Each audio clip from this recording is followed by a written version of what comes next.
Hello, the Old Man Orange Podcast. I'm Special Scott host. And I'm Rain Dunnigan. And so this is probably the last podcast I'm on for a minute. I mean, who knows? Maybe luck will strike in such a way where I can still pop on maybe a few times a month or something. But because after this, a few days from now, we're gonna be inducing the birth of my kid. So it's going to be, and I promise this is not going to turn into someone's fucking live journal about their kid. Like it's day 42 and he won't believe what he did today. You're like, all right, great. I'm trying to talk about it's the same things he does every day. Yeah. Oh, he shit himself? That's great. Yeah. No, you're trying to talk about Furiosa. I'm like, well, it just reminds me of my kid. Like, I want to become that guy, but the kid's not even here yet. You're like, believe me, we bring him on the airplane and I induce him to yell. Everybody loves it. It's funny. They just turn over with this look of like, it's not smiling, but I could just feel the joy. Like, is it... You know, no, I don't know. Time will tell. Maybe I don't think I'll become that kind of dad. But no, anyway. The U.S. Marshal was pulling out his gun to show my kid. I thought that was pretty nice of him.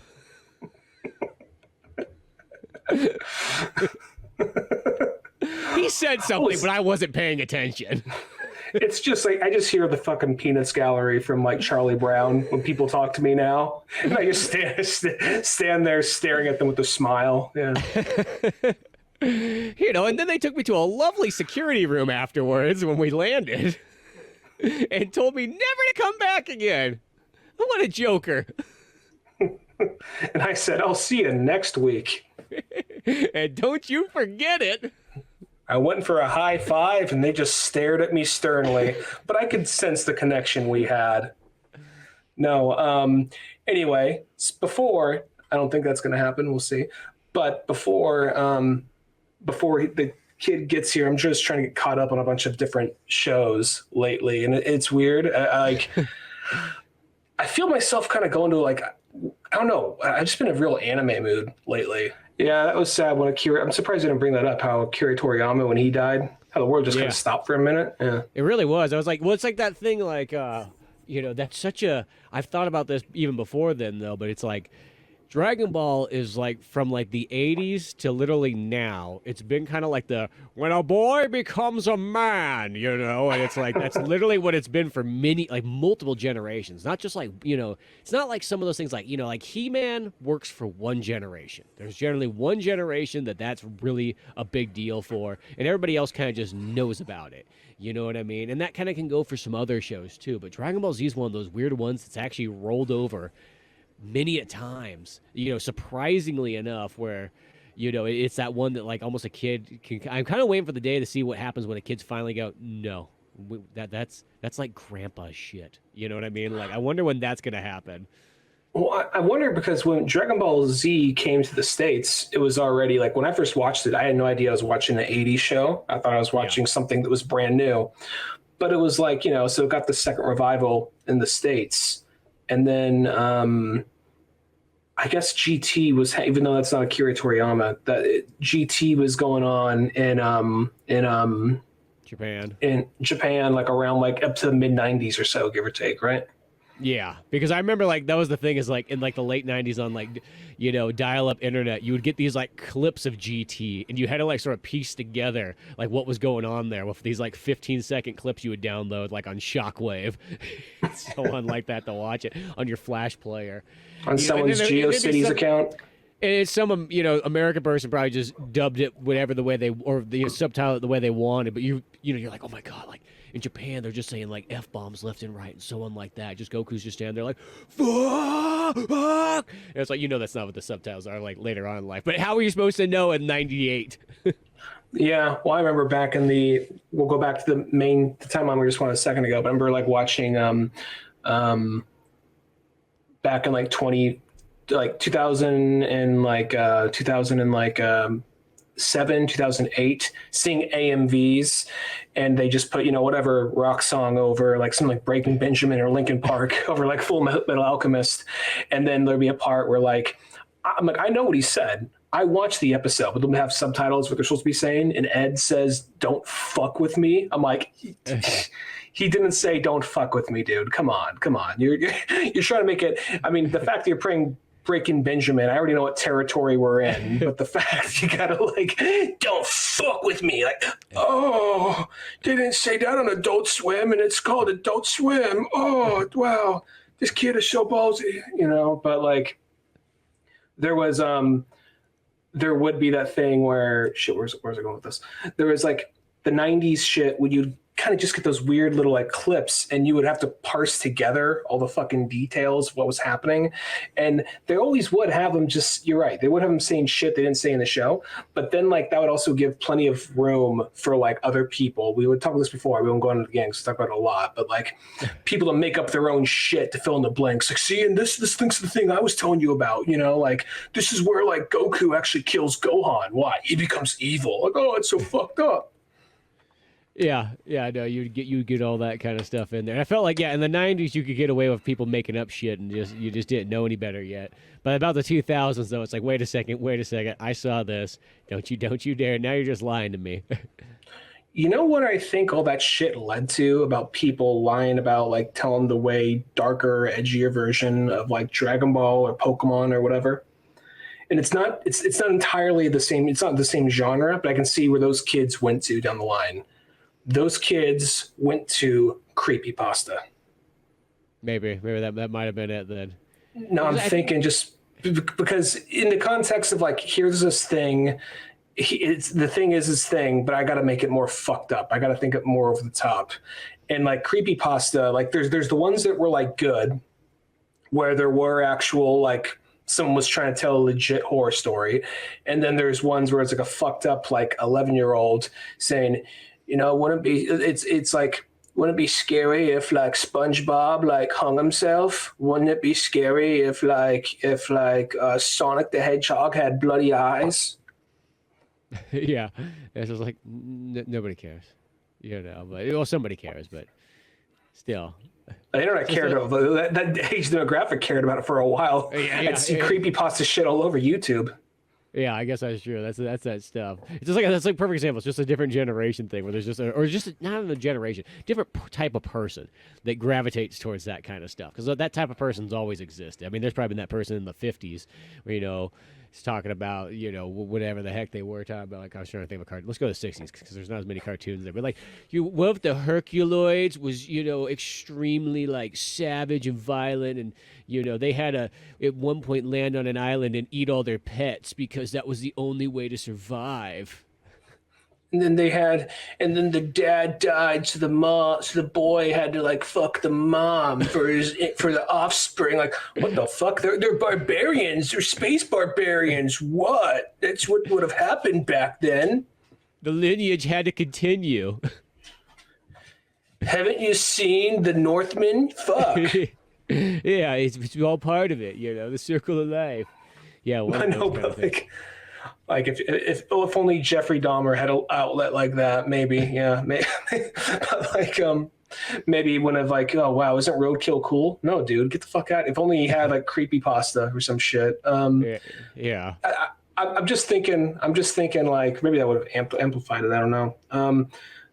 I'm just thinking about like it's just kind of funny to me when I stop and roll it around for a minute, where it's like it's a kid. It's like, what's scary to a kid? Okay, like this violent, bloody, gory, whatever. Okay, what does a kid know? What's a kid's world? SpongeBob. So that's kind of the basis. That's why I think it's so funny to some extent. Like, whenever I'm not gonna lie, I'm a little bit more brushed up on creepypasta stuff because I've been listening to Meat Canyon's podcast, Creepcast, where they just cover like online internet stories and there's a creepypasta section. You're like, all right, we're doing some dog shit ones today. So I'm like, oh yeah, these, I remember these. Yeah, no, that's funny how there's just those things like that, just weird, bizarre choices to take things, and there always has been that kid that for some reason has to mutilate everything for no real like good apparent reason. They just have to make it. That's their version of like, this is how I make it edgy, this is how I make it dark. To be fair, I always thought when I was a kid, like, oh, this anime, this kid's cartoon would be so much cooler if it was PG-13. It's like watching Justice League or whatever. So Yeah, no, well, I think that's always. Eventually, we got that though. We eventually got that. Yeah, we got that. And then it's funny. Then sometimes you get like a rated R one. You're like, yeah, I think they should tone it back a bit. Yeah. With hindsight, At the end of the day, it's all about like what's the best way to tell the story. That's gonna, that should outweigh everything else. But yeah, all that kind of stuff. Well, I just wanted to say, I finished writing a book just recently.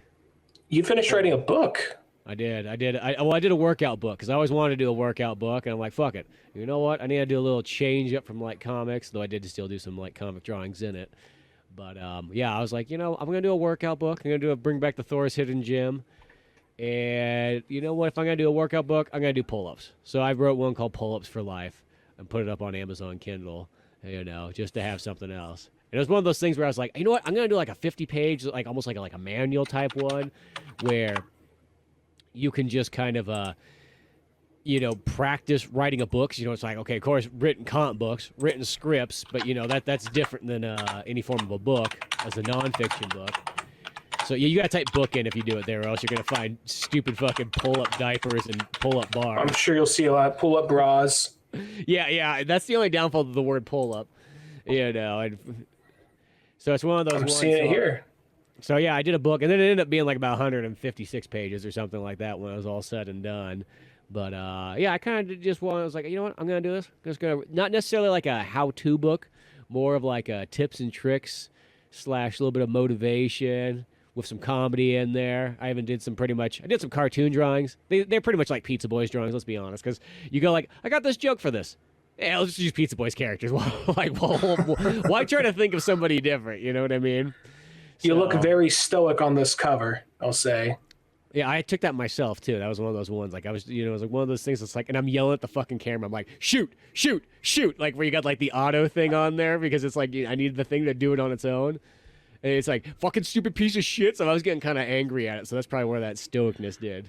So is there a couple like pictures where you're just kind of like mid, like, or like turning the camera like, shoot, like that? Because this one, it looks like, I'm just imagining like a couple different versions. I imagine you just holding this, like this very stoic look, just like shoot, shoot, shoot, like that. Or just like, I honestly would have assumed just ask Laura to do it for you. We're like, no, I know exactly what I want. I did, and we had a bunch of them there, and then I kind of was like, I'm going to go out and reshoot some like on one day, and I was by myself, so I kind of did it manually. And it just, I happened just to like that. Like, it was like the angle was right.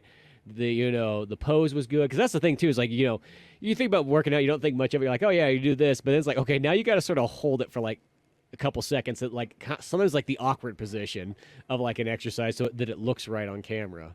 Is the pull-up post basically where the hot tub used to be? It's literally where the hot tub used to be. So it's on the foundation of the hot tub. I thought that tree looked familiar.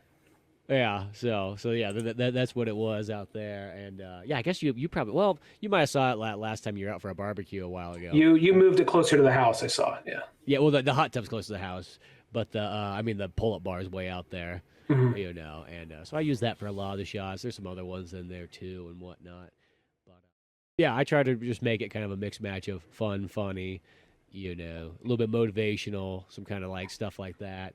And yeah, as I said, it just was one of those ones. I'm like, yeah, that's what I kind of want to do. And then you know how like when you start working on stuff, you start getting way more ideas for other things too. And the next thing you know, you got like 6 other books, written out in note form so far. And then it's like that thing. It's like, oh, maybe I should try a novel next. You never know. Like, dude, we like go for like that 007 length. I always kind of like that, like right under 200 pages, kind of just not too long, not dragging on forever. Yeah, that's pretty awesome. I'll have to give this book a look for when I can. And the cover looks good too. So it's more of just kind of like tips and tricks on how to properly do pull-ups and what you're focusing on and all that kind of stuff. Yeah, like how to, in a sense, I guess, work out kind of better. How to get more out of things. Like I call that sort of like in a mixed match of like an intermediate book, though it's not like anybody can read it, but like, more like all those little nuances, because that's what I always find mostly interesting when I go through like workout books. It's not just like the standard, like, here's how you do a push-up, here's how you do the bench press, but it's like those little extra tips that, people kind of just find like when you've been working out for so long and you get these little this extra position here, or this different groove, or these just different hand placements and so on, different workout methods, and yeah, that kind of stuff. I'm noticing your author like profile picture. You're trying to look like fucking Hunter S. Thompson here in a fucking typewriter. I know. I was like, I'm gonna one. I was just like, I'll change up my Amazon one even for the Pizza Boys because it's just like the author page. And I was like, yeah, I'm like investigative writer by night, and then pull up warrior by day. I want to give it like a noir feeling. So it's like I pulled out the turtleneck, put the hat on, pulled out the old type. And I was specific about the typewriter I went. I didn't want a really old one. I wanted like, in a sense, I went for that 1972. 68 typewriter, like that kind of era. I found an old pipe there that you could smell the tobacco of 1976 still in it.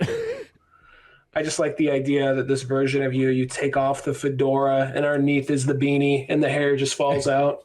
Yeah, exactly. So that's what I mean. I still had fun with the book, what I mean? Because, there's those workout books that are kind of serious. I'm like, I want to make it still kind of joke. I feel like I can't do stuff too much without it being slightly jokey, no matter what. If we're not having fun, what are we doing? That's how I always kind of feel in life. Yeah, I do feel like when writing, not in like a Marvel way where everything's got to have a joke to it, but I do feel like, I don't know, I feel like everything kind of needs, I mean, not everything, but like a lot of things probably help with a little bit of like, just to catch people's attention, just to make sure you're paying attention. There's a joke, right? Huh? Cool. Yeah. Well, it's even the way that like a lot of times, even like those like dark dramas that I know both me and you kind of like movie wise, it's so on. They're like the kind of movies that like you show them to certain people and they go, my God, you watched this movie 8 times like in 1 month? Like it's dark and it's depressing and it's sad as all fuck. And you're like, oh, I thought it was kind of funny. You didn't see that funny? You're like kind of like The Wrestler and something like that. You know what I mean? Like, yeah, it's kind of dark and kind of sad, but for some reason, I always walk away from that movie with a big smile on my face. You know what I mean? Like, I get it. I feel it, Or it's like Out of the Furnace, that one there, too. Like, I mean, like... I'm just thinking that one. Eat the fucking hot dog. Let's just think about that movie today, because that was like, so who's the brother? Like Casey Affleck was the brother? Yeah, we're like, Casey Affleck's complaining about the factory, and then like Christian Bale's like punching the wall, like, don't you ever forget about that factory! That factory was like a father to us! That director, I'm pretty sure that director, because all his movies are like dark dramas, but I know for a fact that guy loves comedy because all his movies are always funny. Just like literally, they're scary, they're dark, they're evil, but they're still funny. Just like the other Christian Bale one where he's taking the Native American guy across country. Hostiles. Hostiles. I don't know why. When you say it like that, what's this movie about? Well, it's a wacky 1800s movie where Christian Bale's got to take a Native American guy cross country. The Native Americans they don't get along at all. The Native American guy is played by Carrot Top, with a soundtrack by the Spin Doctors. It's literally like Planes, Trains, and Automobiles, but 1800s style. Cowboys and Indians. Just one of those just whoa movies, just totally tasteless, just fucking Carrot Top in a fucking like Indian warhead dress. Yeah, you're like, he's got to take him to the place that he was born and have a proper death, but it's funny. But they're gonna party along the way. Yeah, I could already imagine that.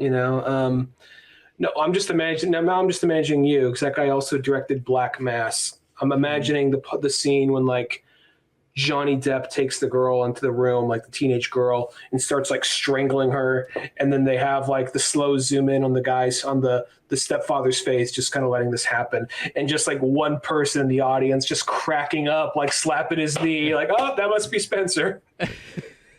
Well, that's what I mean. Every movie I've ever watched by him, there's always funny shit in there and stuff like that. I was always thinking like Out of the Furnace too, is because there's like a part where like Forrest Whitaker like takes Christian Bale's like old girlfriend, and there's the part where he's like driving, he's got like one arm over the wheel, and he just does like a turn and just looks, and just keeps driving, staring at Christian Bale like, what are you gonna do? That's right, motherfucker. His one eye is following him. Yeah. Yeah, it's just like there's stuff in there. It's like there's no way that's not supposed to be funny. That's also I feel like that's the case with there's another director I was thinking of who that was literally the case with like the guy who did District 9, Like some of the parts that he knew that were meant to be dramatic. So I actually found that kind of funny. Like the part where like this person's like, I don't want to shoot the prawn. I don't want to shoot the fucking prawn. And he shoots, explodes. And I didn't laugh on that part. I just felt bad. Like, I'm not going to lie. That part always makes me laugh. Yeah, I just heard the audio commentary. It's probably because he's looked at it like 150 times in the editing room, like one of those kind of things. Yeah. Well, I feel like it's also interesting because I remember hearing Paul Thomas S. Anderson. No, Paul Thomas Anderson, because there's Paul W.S. Anderson. That's so confusing. Punch Drunk Love and Magnolia. Boogie that Nights, one. All that. Yeah. Boogie Nights, yeah. Paul He was on Anderson, Mortal Kombat, and Resident Evil. Right. Okay. Gotcha. Takes me a minute. He was on Mark Maron's podcast some time ago, and he was talking about how he said something like, "Well, what you make so many like dramatic movies and heavy movies and artsy movies. What are some of your favorite type of movies?" Like Adam Sandler movies. Like, what? You're an Adam Sandler fan? Like, if I'm having a bad day, I just put on something that's Adam Sandler oriented, like Happy Gilmore, Wedding Singer, Billy Madison, Waterboy. He's like, I would not have guessed you're like a huge Adam Sandler fan. Like, oh, Adam Sandler's one of my favorites. That's why I got him for Punch Drunk Love. But at the same time, like, yeah, how dark and depressing my shit gets sometimes. I just need to put on something that's not that. Well, I always notice anybody who, whether they just do either really serious work, or if they got real, like, they're real scientific or they're really like mathematicians, something like that. A lot of times, even those kind of people, they all kind of like almost like stupid comedy, because I think it's the exact opposite. It's like, finally, my brain can shut off. We're not doing this dark, depressing shit. I just want to watch just some funny, goofy stuff going on. Well, it's also when you think about what's his name, Adam McKay, who did a bunch of Will Ferrell comedies. I'm not sure if I think he directed Anchorman. Oh, okay. I was gonna say. I thought that was gonna say. Is that the Anchorman guy in the Talladega Nights? I think so. Is that the same director, Anchorman? I think Adam he also McKay. did Heavyweights. I almost want to say, or he's involved in Heavyweights, because I just watched that movie again recently for Adam VHS McKay one. Yeah, so he did a bunch of like Will Ferrell and Will Ferrell-esque comedies, and he eventually he just decided, like, you know what, he did. You can kind of actually, it's weird. You kind of see like a lead into it.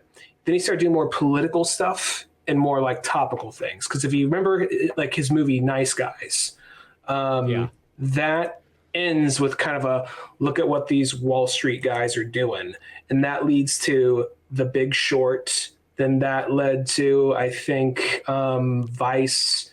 Then he did the Dick Cheney one, but that movie was hilarious too.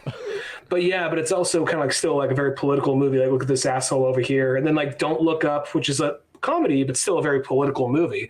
And now I think he's doing a movie on January 6th. So it's kind of funny how sometimes you could start off doing one thing and lead into the other. It usually is kind of like comedy leading into this. Like one of the I think he was one of the writers and producers of the Scary Movies.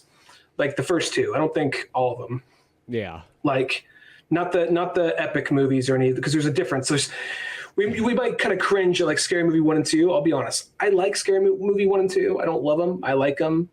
But that's more like the Wayans Brothers aspect of it. Once you get to like epic. I think it has this what are those guys? The Zucker? The dudes who did Airplane and Basketball. He started directing 3. He was 3 and 4. Okay. But I'll go as far as say 1 and 2 I think are good. Even 3 or 4 are not good, but they're leagues better than like the disaster movie, epic movie, the Friedberg and Seltzer shit. I think it's Friedberg. No, Friedberg. Is that Friedberg and Seltzer? I don't remember. I'm getting people mixed up. See, whenever I think of Scary Movie 3, I just have a bad memory of that, of like going to the movie theater, having a bunch of people with me, all pumped to go see Matrix 3, and then having about like, 3 of them jump ship to go see Scary Movie 3 instead. They weren't real friends. I'm going to just say that right now. You realize it Josh, I said it. Yeah, well, I don't know who. You remember who? I thought you said it was Josh. I thought you said it was Josh. Maybe it wasn't. Yeah, I can't remember. Somebody stayed with me, and now I feel bad for not remembering who that was. Yeah, you remember the backstabs, not the Band-Aids. Yeah. For some reason, yeah. No, but like, the dude, somebody, yeah, it was Freebird, the guys who did the really, really bad ones. No, but somebody who worked on the the old movie, the old Scary Movie 1 and 2, and had a bunch of just shit like that. He for a long time wanted to do more dramatic stuff, and he became one of like a big showrunner on, I think, like a lot of prestige stuff. Like he did The Last of Us. He was one of the head writers on The Last of Us show, and then Chernobyl, and then some other stuff. And now he's like one of the most sought after writers. He's just like, yeah, I started this shit that no one would take seriously. So he's like, you just keep writing this dumb shit. Like, I'm sure if you asked him, he's like, oh yeah, that was fun, but you know. Well, it's kind of the cool thing is nowadays I feel like it's a lot easier to sort of jump ship on those kind of things and go different genres. Where like in the old days, you just have that weird thing that like you got pigeonholed in whatever you started with, and it's like, well, you're a comedian, you're always a comedian. Or even like if it's like China, where it's like you can't switch from being a good guy to a bad guy. Like they just don't understand. At least back in the old days, like that was why Jackie Chan could never be a bad guy in a movie. Like the audience wouldn't understand it.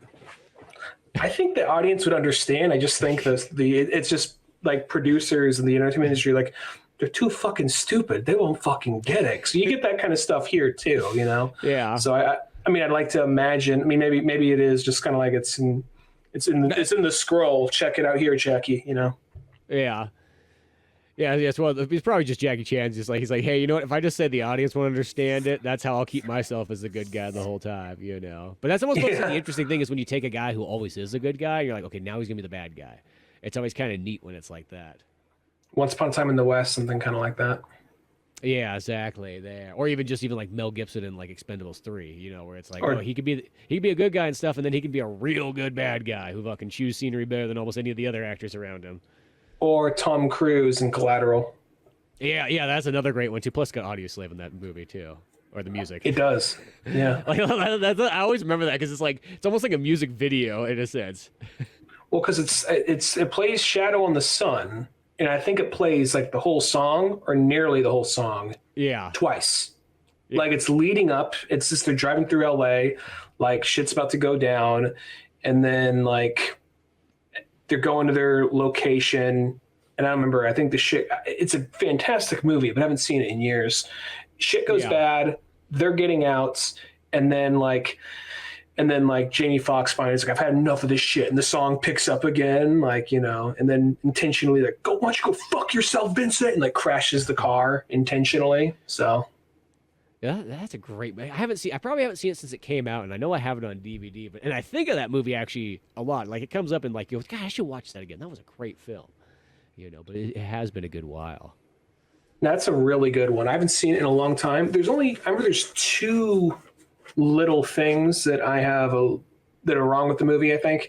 And that's a part like Jamie Foxx is basically taking his hostage from Tom Cruise. And he's going on like his hit list. And at some point, Tom Cruise just stops, like, we're going to stop at a bar. And like Jamie Foxx knows there's a dead body in his car. And they stop at like a jazz bar, and he's watching this cool guy. I think it may have been, I forget the actor's name, but I think he was the principal in Boston Public, and he's also an undercover brother. I think it was him. Maybe I'm wrong. But anyway, he's telling the story about when he met Miles Davis, and Jamie Foxx is all into it and all listening. I'm like, have you forgot you're hanging out with a guy who has a gun to you and there's a fucking body in your car? Why do you think he's here? Do you think this guy telling this cool story is going to fucking make it out? That's like the one thing I have. That's one little thing with the movie. And at the end, Jimmy Foxx suddenly becomes an action hero where he's like saying like quips to people, but it's not like to the cop that tries to stop him at some point. But it's still a fantastic movie. Those are just two small, minor little complaints. Yeah, no, there's always those things like that, but still, yeah, it is always a solid Michael Mann flick and whatnot. Stuff there, you know, it's even just in recent times. But yeah, I was actually going through. I had this sitting there in my stack of comics for a while, but something I always wanted to read was the Shadows of the Empire, Star Wars, the comic thing, you know. Because I kind of fell into like a little bit of a Star Wars mode because there was the 25th anniversary of Phantom Menace. Saw that in cinemas again, which was, you know, just magic as all can be. Takes me back. And then I watched 2 and 3, and then they had Dark Forces came out, like the remaster. I'm like, finally, I've been waiting for this forever. You know what I mean? So I played the living daylights out of Dark Forces on the Switch, which I don't know what it is. Old first-person shooters on the Switch. It's like, I don't know. It's like one of my favorite ways to go about it. But in that whole process there, I was like, you know what, I'm gonna pull that Shadows of the Empire comic I have sitting out there, because I still think that's always like one of the coolest moments of anything Star Wars is where the movies are done and it's been about 10 years since Return of the Jedi, and then it's like they make that kind of like an epic thing where it's like there's a game, there's the book, the novel book, and then there's a comic book slash action figures and all kinds of other stuff to go around it. And the cool thing is, like, in reading the comic, is like it's all like, it's not like it's just like, oh, it's a comic adaptation of the game. Like, no, it's all the shit that happens around Dash Rendar, what he's doing. He's actually barely in it, strangely enough. It's all the side stories of like Boba Fett and Luke Skywalker and Leia, and just all these other little like random things going here. Well, the main reason why they made that, they just made Shadows of the Empire that is a little mini side project as is. The reason they made that, right? Well, just the boost up because they knew that they get, it's like a work towards episode 1 in a sense, because you did Shadows of the Empire brings a lot more like press back to Star Wars. Mm-hmm. Then you have the re-releases in '97. Then you like it's like one of those ones, like it's a very like well paced out thing, And just the funny thing too is I always think about the game. We always think of Shadows of the Empire as an N64 game. I think the game was originally, it's really meant as like PC. Yeah, the PC was the main one. The N64 is like the port, but everybody remembers the N64 version. Like that's the hardcore one. And I remember when I got the PC version like a handful of years ago, I was like, they got full on cutscenes in that one. Like that wasn't in the N64 one. They're really good too for like 95, like high quality graphics. I remember seeing the thing for it, like, oh, they did have cutscenes for it back then. Yeah, it was basically, I thought that was interesting. They're like, well, let's see. I think it was also meant to be like kind of a test of brand awareness. Like they were going to make the movies regardless, but they wanted to like gauge, they wanted to gauge like marketing and merchandising without an actual movie, so they can gauge for how much to do for like the prequels and all that. So that I thought that was just kind of like, I mean, it's corporate as fuck, but at the same time, like I just thought that was kind of interesting. Just like let's release all the shit for a movie that doesn't even exist. Like that's kind of interesting when you think about it. It's just kind of cool because it's like they utilized all like the other avenues, but treated it like it was kind of like a movie release and made it real big and made it a spectacle. I mean, granted, I think that's why Shadows of the Empire still always, at least in my mind, always lasts as like one of those like very high points of Star Wars in general. And no matter what, I'm pure nostalgic for that game, whether that be the 64 version or the PC one. No matter what, then you add in the other things. And as I said, that comic was cool. The artwork's in it's badass. It's just like it's like that glory time when like everything was kind of firing on all cylinders, and like that in between Jedi and Phantom Menace time period where like they had all the cool extra story books. I mean, there's just games galore like throughout the whole '90s. It's just like every year there's a good Star Wars game, followed by another one. I mean, a couple little duds here and there, but for the most part, I feel like 90% of them I really like, and even the ones that maybe aren't as good, there's something special about them. Just maybe just being there. I would like to get a PS5 down the line, and when I do, I would like to get that. It's not out yet, but actually, I want to wait and review. It looks really good, but I also want to wait on reviews. It looks basically like Red Dead Redemption, but Star Wars. And that seems like the right way to go about it. But I mean, we'll see. I mean, I see a thing like it's for free if you got a Ubisoft account, like, so I'm hoping it's not like get the thing, you have to spend 20 minutes signing up for this account, signing up for that account before you actually fucking play it, so I might wait a minute, but yeah, I'll have to get a PS5 first. It's the other way you could play it if it's a Ubisoft one. I don't know if this is, it used to be like this, but Amazon Luna used to always be tied together with Ubisoft. So you can literally just play it off an Amazon stick or an Amazon Prime account. So there is that option. I don't know if they're still all tied together with Ubisoft, but that used to be how it was for a couple of years. But I put that game on my GameFly list. So I was like, that actually sounds cool. I mostly, a lot of times open world, it's like it's got to be the right game. You know what I mean? Like I'm not the biggest fan of it, but when it's done right, it is really good. And generally Rockstar is the one that always kind of like is the holy grail. Like Ghost of Tsushima, that was one that was like, yeah, Samurai one, I can do that. But a lot of times there's other series where it's just like, is it just going to be jerking me around? Like even like that last Final Fantasy, like the Final Fantasy 7 Remake Part 2, Rebirth, whatever the hell they called it. It's like, it's just, once it opens up, it's just like now you're just making everything seem way longer than it needs to be. It's kind of boring. the cutscenes are cool. Don't get me wrong. There's some stuff in there that is kind of neat, but the whole time you play that game, you're like, God, I should just play Final Fantasy VII, the original one. It's just so much better. Like, there's, nothing in the new one outweighs the old one at all, unless you want to just say graphics. But I don't even think the graphics are better. I love the old ones. I know that's just nostalgic talking, but. Well, I think it's also, I don't know. I guess like an open world in like a game like the original Final Fantasy VII, it could be. I mean, I never finished the original Final Fantasy VII. I'm one of those deviants. But at the same time, an open like a larger world game didn't seem as much of a hassle to go over here to over there as much. Where nowadays an open world map, even with fast travel, that shit could feel like fucking forever sometimes. So I didn't play the new one, so because I don't have a PS5. But I even played the first Rebirth just because I was just gonna like, well, this shit's the PS5 is coming out soon, so I might as well just get a bundle of it for it in one when that happens. Well, they just literally gave that game out for free the next year anyway, so it's just like, hey, thanks for buying it, fuckers. It's free now. Stupid shit. Yeah, just a chocobo like flipping the bird. Yeah, one of those things there. I'm not saying that Final Fantasy VII remake thing, I'm not saying it's god awful or anything like that. It's just like that kind where it's like lukewarm. That's the best way to sort of say it. Like that, it's a lukewarm experience. Probably, and I've summed this up that the pinpoint game that jacked everything up for RPGs, from going from classic style to I guess you would say modern action style, it's Kingdom Hearts.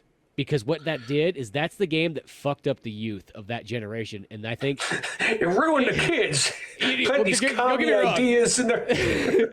There's probably some kid from the fucking 80s who's going, you know what fucked up RPGs? It was that Mario RPG shit, Legend of the Seven fucking Stars. That's what the kids played, and that's what they expected from this point on, is that was an RPG. That ain't a fucking RPG. They need to get Phantasy Star 1 on the master, and they'll learn what a real RPG is. I know there was somebody else shouting that out at one point in time. If not like in kids America, these days, definitely Japan. Like kids these days, if they don't have they just can't play a good old fashioned Square game. They gotta have Mickey Mouse jerking them off just to catch their fucking attention.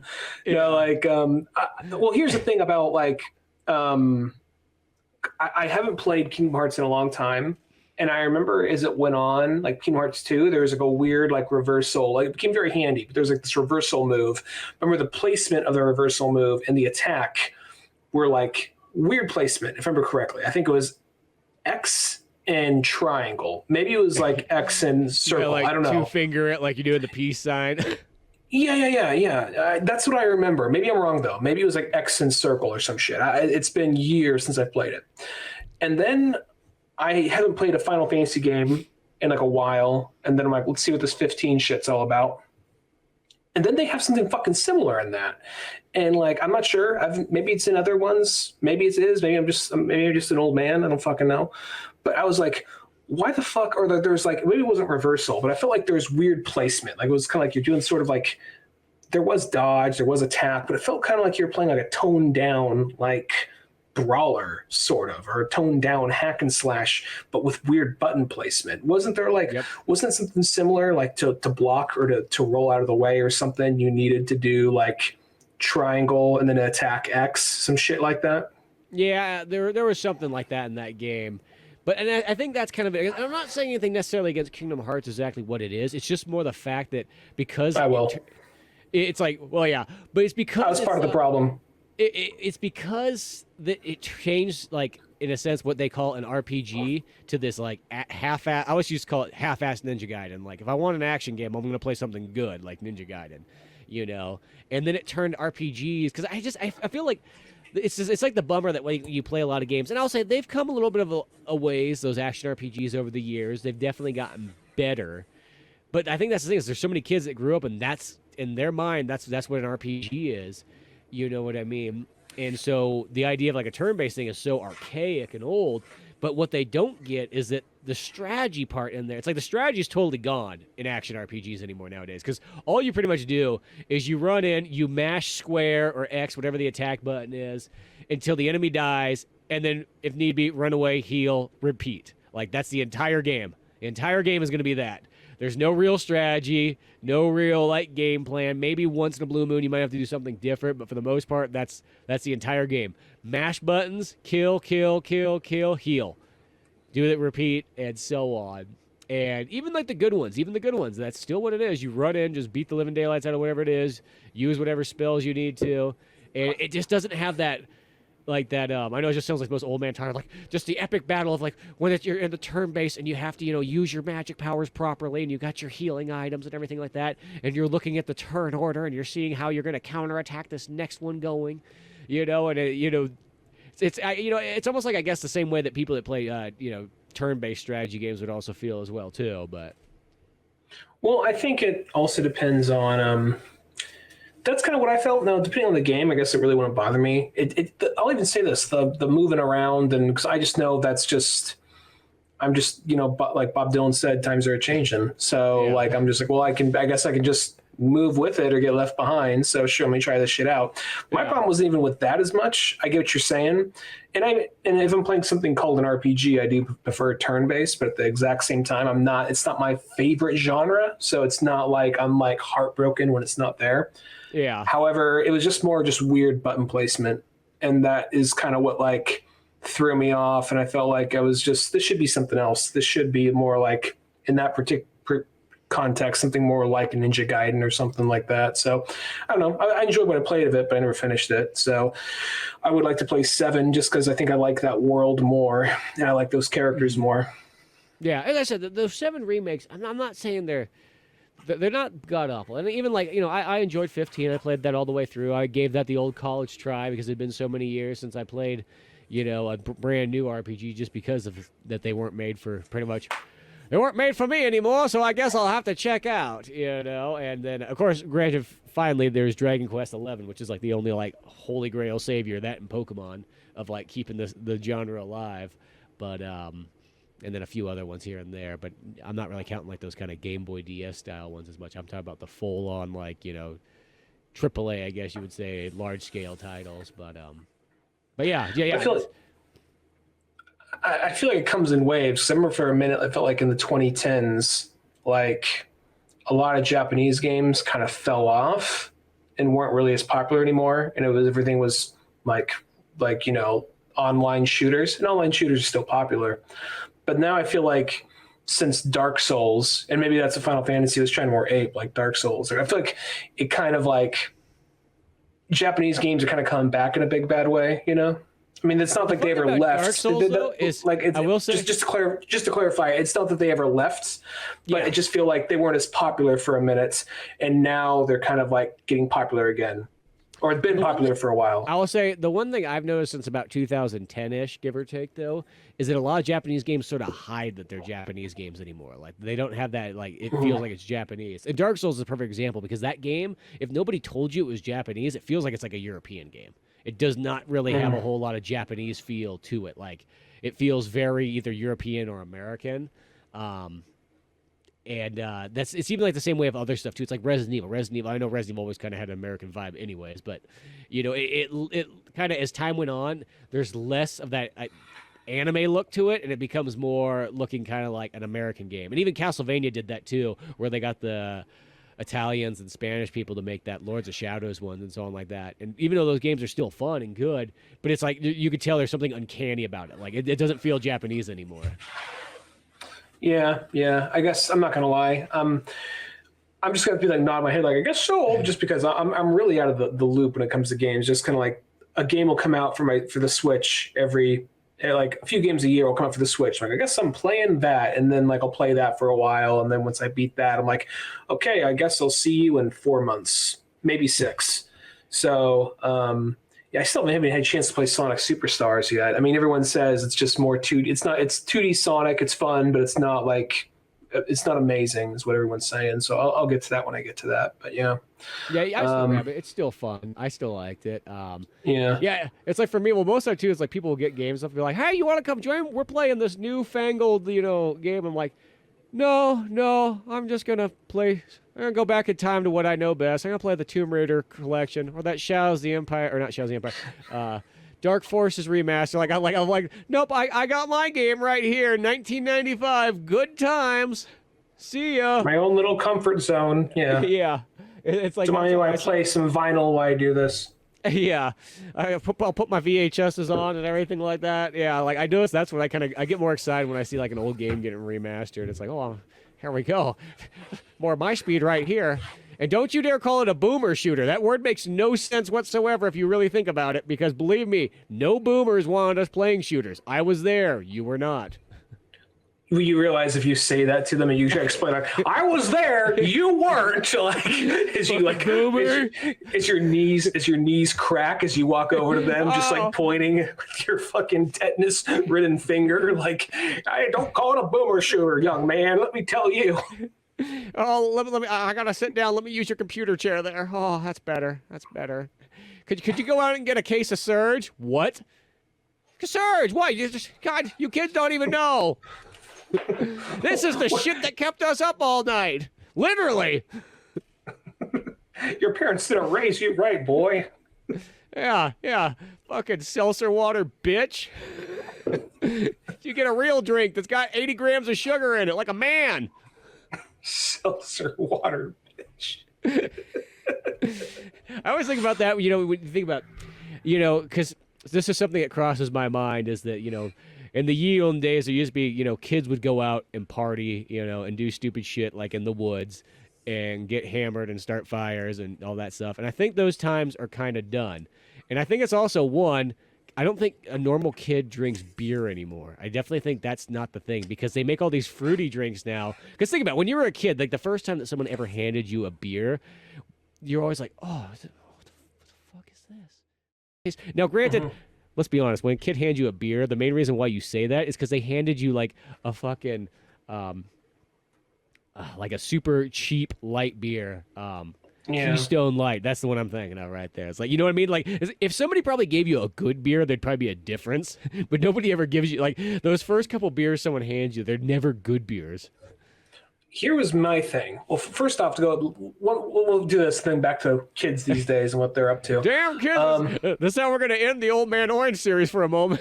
Is bitching about the youth, like we always have done. I try to be the last person. I might poke fun at this or that, but I try to be like somebody who's not waving his fist, like trying not to be Grandpa Simpson, like old man yells at cloud. When I was a kid and I got handed my first beer, I want to say it was some bullshit like Bud Light or Coors Light, and I just thought it was fucking gross. But then at the same time, like, I didn't want to look like a pussy, so I would drink like I would sometimes just jump to like a mixed drink, so like something like rum and Coke or whatever, or even just do like shots right away, so I can get drunk, but I don't have to actually drink, And then I didn't after a while, you didn't really want to do that as much, but then you would want to, like, someone would hand you like a particular type of beer, like something that was more like, cause I just thought beer was gross when I was younger. And then I was like, Sierra Nevada, like, how does anybody drink this shit? Now I could drink Sierra Nevada, no problem. But at the time I was like, how does anybody drink this shit? This shit's so strong. And then I went back to something like lighter. I'm like, well, now something like Coors Light's pretty easy to drink after drinking that, because it was like, yeah, it was more flavorful, but it also wasn't, Coors Light's not as like heavy. And then you're like, okay, well, this kind of sucks. I could just drink this and not really feel anything. So what's the net? Then from there, you kind of like learn like, okay, this one, you kind of start to learn different types of beer, and from there, what you like. So this isn't me advocating. Now, kids, if you're going to drink and drive, that's not this at all. Yeah. But that was just kind of like how your Tesla up first. Exactly. So it knows where to take you.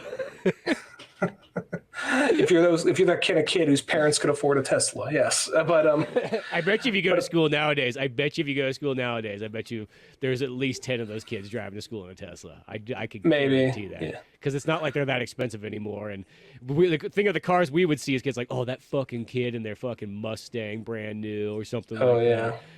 Oh, that kid, he's got a brand new, back in the day, we've been like, he's got a brand new $35,000 pickup truck. Fuck that kid.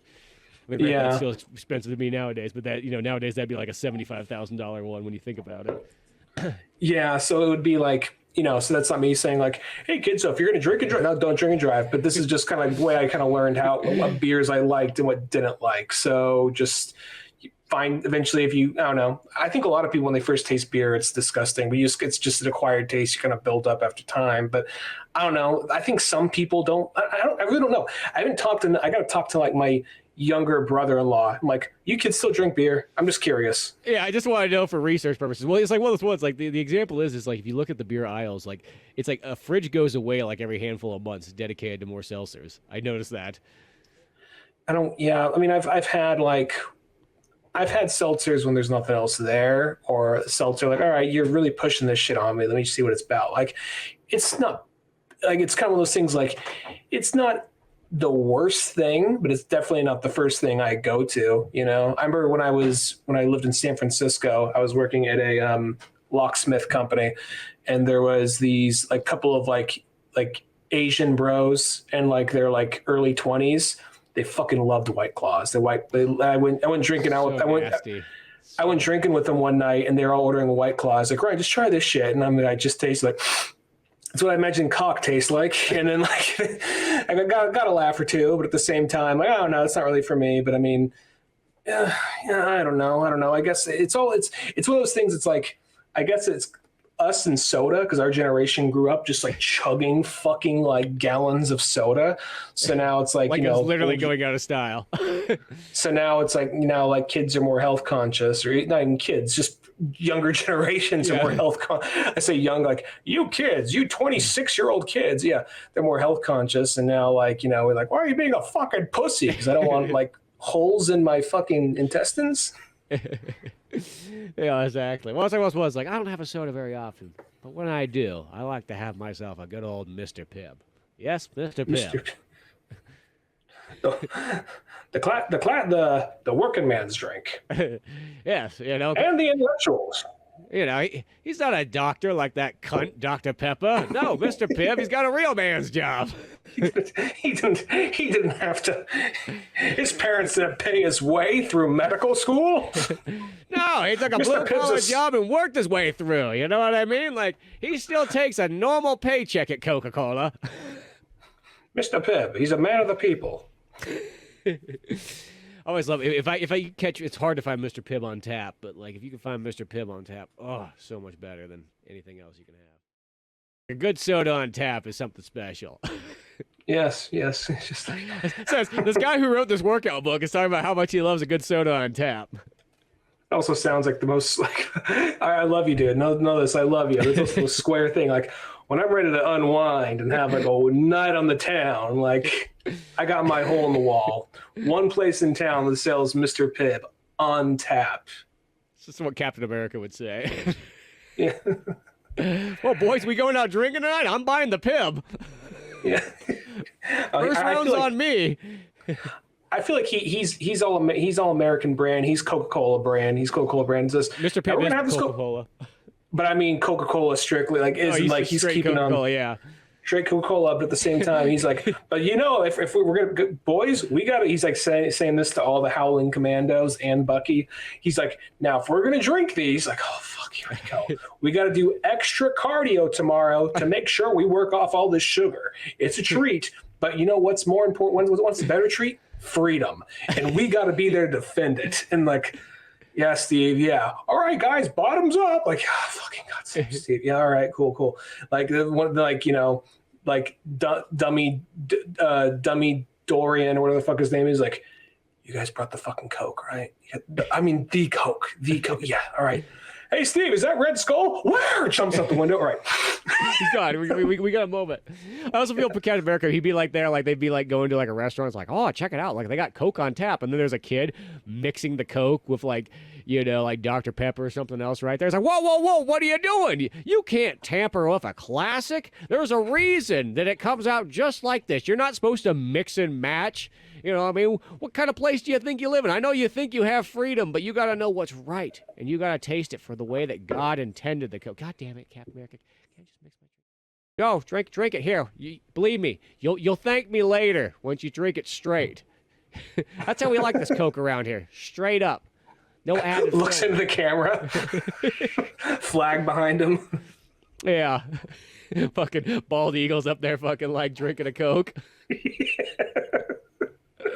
Captain America I can see. and Coca-Cola. It's American, aren't you?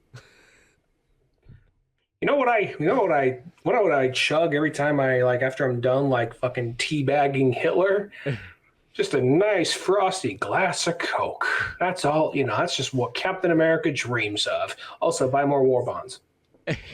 Yeah, exactly. One of those things. Dual advertisements there. But yeah, it's just that thing. What I'll say is like it's those fake sweeteners that come in like those seltzers and all that stuff. I think that's what makes them taste nasty.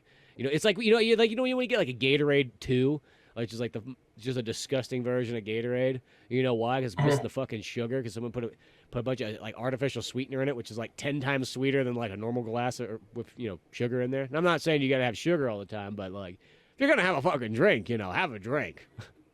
Yeah, yeah. Well, there's also some things don't even really like. I think they don't even really put high fructose corn syrup here. There might be some stuff that's like still like maybe not straight sugar, but stuff that's like not as artificial as other shit. But Yeah. they like normal Sprite's not even allowed here. Like normal Sprite Zero is allowed, but normal Sprite, like no, you can't come here. They got like a whole bunch of different fucking Fantas here, like flavors of Fanta you never heard of. That was like Mexico used to have all the flip Fantas too. Because I remember when I was down there, I was like, "Holy crap!" This was a long time ago. When I was like a kid, and I was like, "There's like 7 different types of Fanta." It blew my mind, and like the 15 different types of Doritos. Like back in the day when there was only like, nacho cheese and Cool Ranch. Like it was mind blowing to like a '90s kid to see all these different flavors. Do you guys have? Because I don't know if it's a regional thing. Do you guys have Burger King Whopper flavored Doritos right now? I don't know because there's no Burger King here, so I really have my knowledge of Burger King is very slim. I was gonna. It would be like at a store like Dorito, like Whopper flavored Doritos. I have not seen those yet. So They're all over here. They're making a big fucking deal about it. Burger King's also way bigger here than it is in the States. Well, Burger King used to be huge in the States. It's also royalty. They got a monarchy here, so that could be the reason. Maybe. Well, it's like, like when we were a kid, Burger King had the best, like, in my opinion, tie-in type stuff. I mean, Taco Bell's pretty darn close to, like, movie tie-ins and things like that. But Burger King used to be, like, fucking stellar in, like, the cool shit that they had. I think of all, like, the Jurassic Park stuff, like the watches and stuff for Lost World. Well, I know McDonald's had Jurassic Park 1, but Burger King took over Lost World.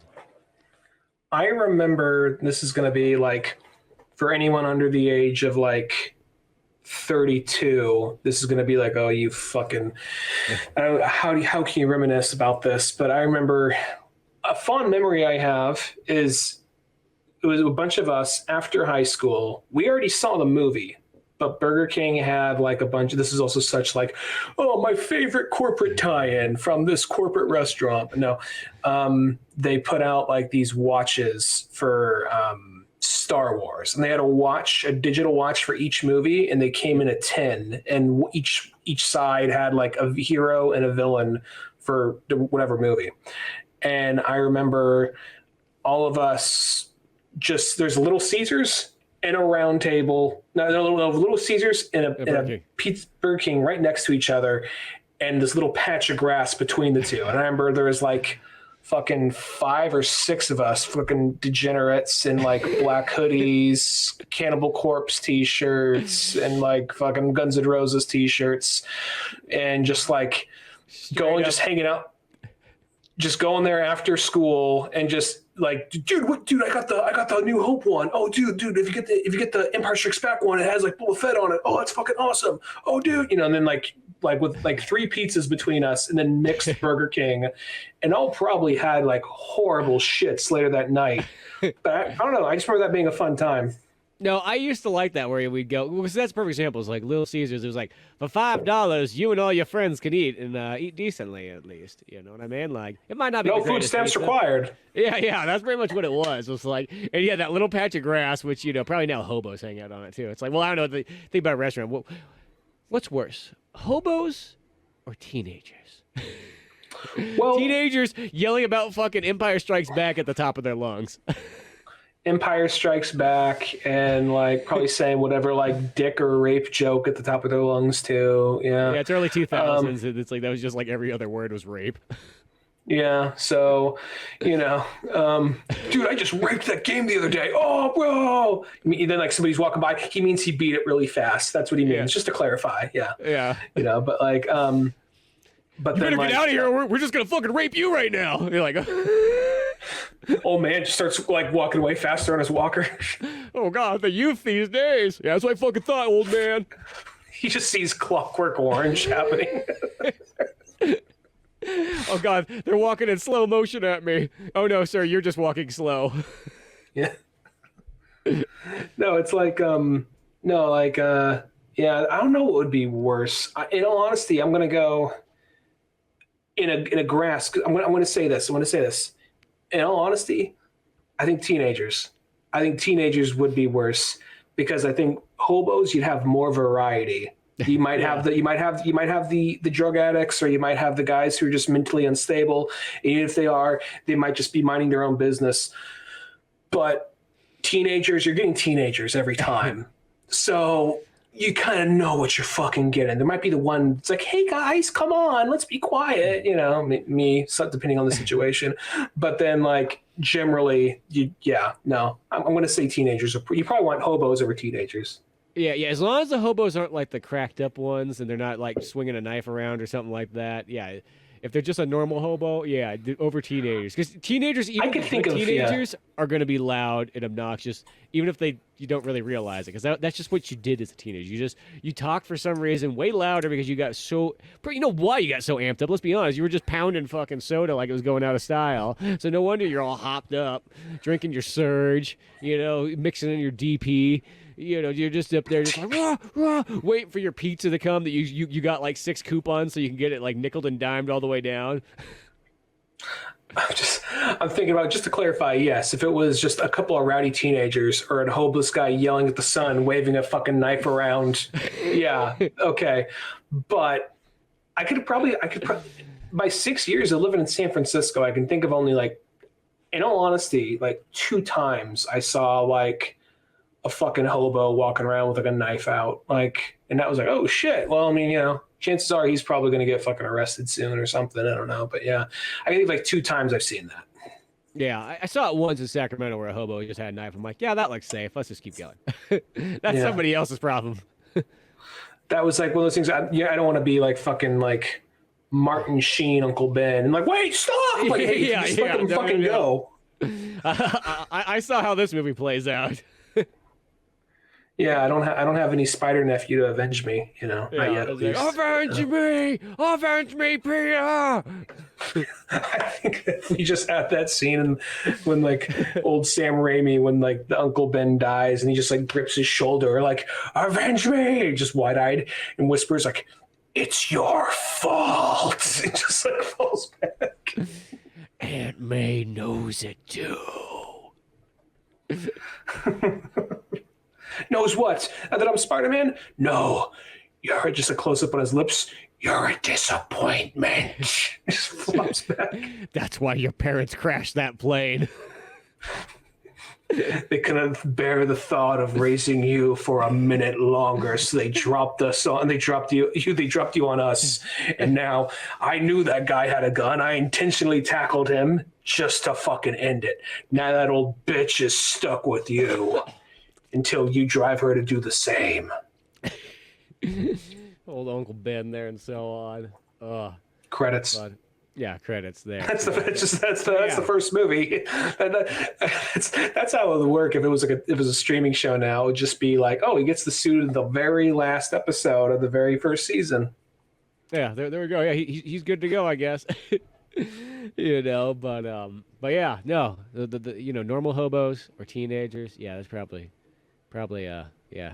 Well, teenagers are such a roll of the dice too. You know what I mean? You could be lucky, maybe get the quiet ones that don't. Well, nowadays there's a lot more quiet teenagers. I don't think they're as hopped up as they were in like the 90s and 2000s. Yelling about fucking the Matrix at the top of their lungs, pretty much. That's what it always seems it was. That's probably I hate to sort of say it, but they were getting us in there talking about the latest movie they just saw in the cinema. And they're gonna hang out at Round Table for 3 hours. I don't know. I see Go ahead. Yeah. Oh, I was just gonna say, and they got like the lunch buffet, and they're gonna, boy, are we gonna take full advantage of that lunch buffet? We spent $6 on it. Damn it, we're getting our money's worth. We're gonna be here for 3.5 hours. That's why they put those signs, I believe, in like Korean barbecues and so on like that. That says, no, 2 hours, you get the fuck out of here. We saw what happened at that lunch buffet. Yeah. Out or Big Kim comes out with a knife. Yeah, you're done eating. Done. Guy doesn't even speak English. He just looks at you. Done. No, you get out. Yeah. No, there's like there was what was the other thing I was gonna make? I don't know. I mean, I don't want to make big, broad generalizations. I think there's just a generational thing that siphons through. I think you, like anything, you get the kids that are just in their hoodies that are just like whatever on their phone, and then you get it's a variety. It's a variety of everything. We're just thinking of the ones that stand out the most. I mean, you still get loud, rowdy kids. I was on the fucking train the other day, and on my way to work, I'm like, it's too early for this shit, and I don't care if a fight breaks out. I'm not waking up for this. It had like 3 kind of like broy little teenagers, like all looked like they're in that very, like, how do I put it? Like their clothes looked very like tracksuits and shit, and trying to look all like kind of like a lot of like street clothes, but it looked Euro, but at the same time like street clothes that were very like clean and very like not dirtied up or anything, like very clean. Like these kids, I don't know if these kids have ever been in a fight. Their clothes look way too they probably never wash their clothes. They do that thing where they buy new clothes, and then once the clothes gets kind of slightly worn, they just toss it out. Maybe it was like, it was like one of them was in a white, very crisp, like jumpsuit with like light sky blue like trim, and then like a little gold chain, like a flat hat. Looked like he was 14. They're all probably trying to hook up with some girl or whatever. They're all like maybe, I don't know. Well, no. So here's the thing: they're all talking. They're all being buddy, and they're all laughing. And then like one of them starts headlocking the other, like, and they're playing. And then they're all like doing that thing where it's like head to head, like, oh no, no, oh blah, like all like talking shit, like, oh no, no, no, no. And the one guy says something, like, oh no, no, no. They all calm down, like, okay, and they all like jump out of the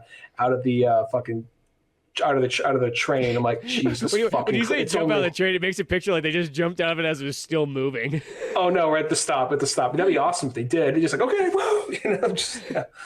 No, they got to their stop. They all just like all like fucking cackling like a bunch of fucking idiots, just ran out, and I was just like, it is too fucking early for this shit. It was like our only like 7 a.m, like already. What the fuck are they doing awake? You now become the old man, like, damn it, don't you children have school to go to? It's summertime on a Saturday. Cramps. Yeah. Why do I know it's bad? I know it's bad when I'm watching like a very violent action movie and like there's lots of killing and shooting, and I'm like, all right, and then someone gets on a motorcycle. I'm like, that's dangerous. Well, that's how I always feel too. Like, well, unless that's what your life ambition is, you shouldn't be doing that. That's you're just asking for trouble. Exactly. Insurance is way more expensive on a motorcycle. You know that, right? Yeah, you just kind of get those kind of things. Well, that's I think. But I always think about all the things like that, where it's like, when people get those ideas in life, they're like, you know what? I know we talked about this before on like the podcast, but it's like where it's like, yeah, you know what? Let's go skiing. Like we haven't gone in like 15 years. Like whoa, that. The you haven't gone in 15 years should tell you everything about why you shouldn't be doing this. Are you going to compete in the Olympics? No. Is that going to pay all your bills, the skiing? No. Then you probably shouldn't be doing this. What are you thinking? Oh, my wife went skiing before we met. She dislocated her arm. I stopped her there. No, she dislocated before we met. She went skiing. She dislocated her arm, and since then she hasn't gone skiing again. So I'm like, exactly. Reason enough for me.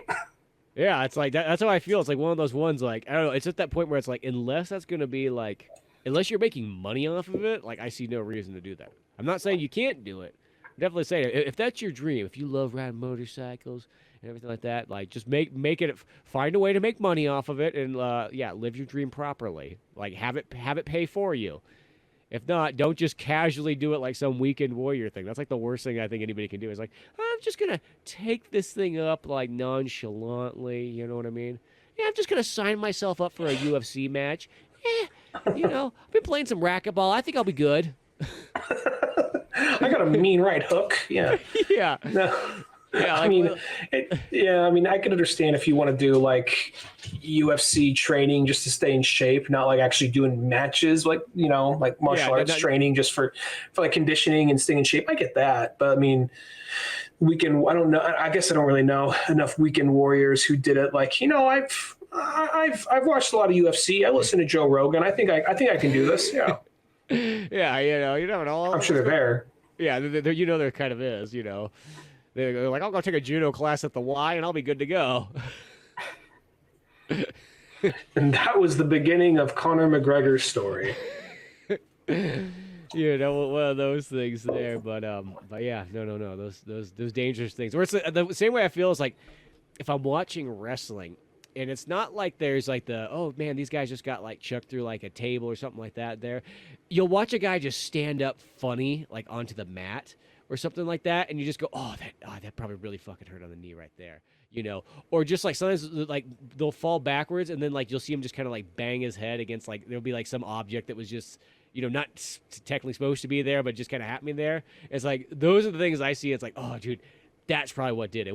There wasn't that power bomb or anything like that. No, it's just that like whoever was the jackass that left just a little bit of like that microphone sitting right there that his head just banged right into or something like that. I won't even bother doing that again. Like every so often I think like I'd like to get into martial arts again, but treat it more like a workout than like I'm training to be a warrior. Maybe if you gotta do sparring, you gotta do sparring. That's good. But I mean, not to this idea of like maybe one day I can get not like that. Just because I just think about like if I just like fucking get like you ever we've all done it. You turn around too quick. You forget the space you're in and you fucking hit like a small toe against the fucking wall. You're like, oh fuck, call in work, I can't go in today, fuck. And then you're like, okay, I can go in, but fuck, you think for a minute like it's fucking broken, there's no way it's not broken, it's fucking broken, it's broken, and then you're like, it's not. Maybe I'm being a little bit puss, but I think we've all had that moment once or twice. Oh yeah, where you just hit it real hard or something like that. Yeah. Well, that's what I feel. It's like I love martial arts. I mean, I can't stop watching martial art films and all that kind of stuff. And obviously, it's like it'd be cool to do the martial arts training. I just don't want to get jacked up that like it messes up my workout. It sounds weird, but it's like because that's sometimes the thing that happens is people go like, yeah, I'm gonna go do some martial arts training, and then next thing you know, they like dislocate a shoulder or something like that. And they're like, yeah, now I can't work out for the next 6 months, or or something like that will happen. It's like, so I don't want to mess up anything else that I do. But I still like the idea of it, I think it's funny that like I was really into martial arts, like actually into martial arts for like 10 years. And then, life got in the way. And now to fill that void, I'm like, I'm making a martial arts comic just to fill in that void right now. So, yeah. It's like that thing. It's like, I'll write about other people doing martial arts. Then I don't have to get my hands dirty. Exactly. I mean, it's not realistic, but at the same time, Yeah.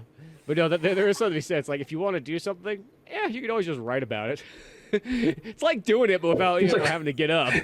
It's like doing it, but without actually, the effort to do it and the life experience that you'd gain from doing it.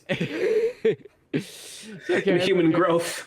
Yeah, no, it'll come in your mind. It'll come mentally and everything like that. One of those things. But no, I don't know. It's one of those things. I like kind of doing things in a written way. I feel like it's like that thing where sometimes people go like, I like to go travel around and do all kinds of stuff like that. I'm like, yeah, I could do that on the cheap. It's called a video game or a movie. I don't have to actually get up and go anywhere. I save a ton of money. I get probably a better experience. There's more story. It's more interesting. I can go to space. I'm not going to space. Let's be honest. In real life, it's not going to go there. And if you do go there, it's not going to be nearly as cool as like, anything else like Mass Effect or something like that. It's just not. Let's be honest with ourselves. If you go to space, if you're comparing like a trip to like the moon and like this is such bullshit. There's no fucking aliens to like blow me. No news reporter I can punch in the fucking face.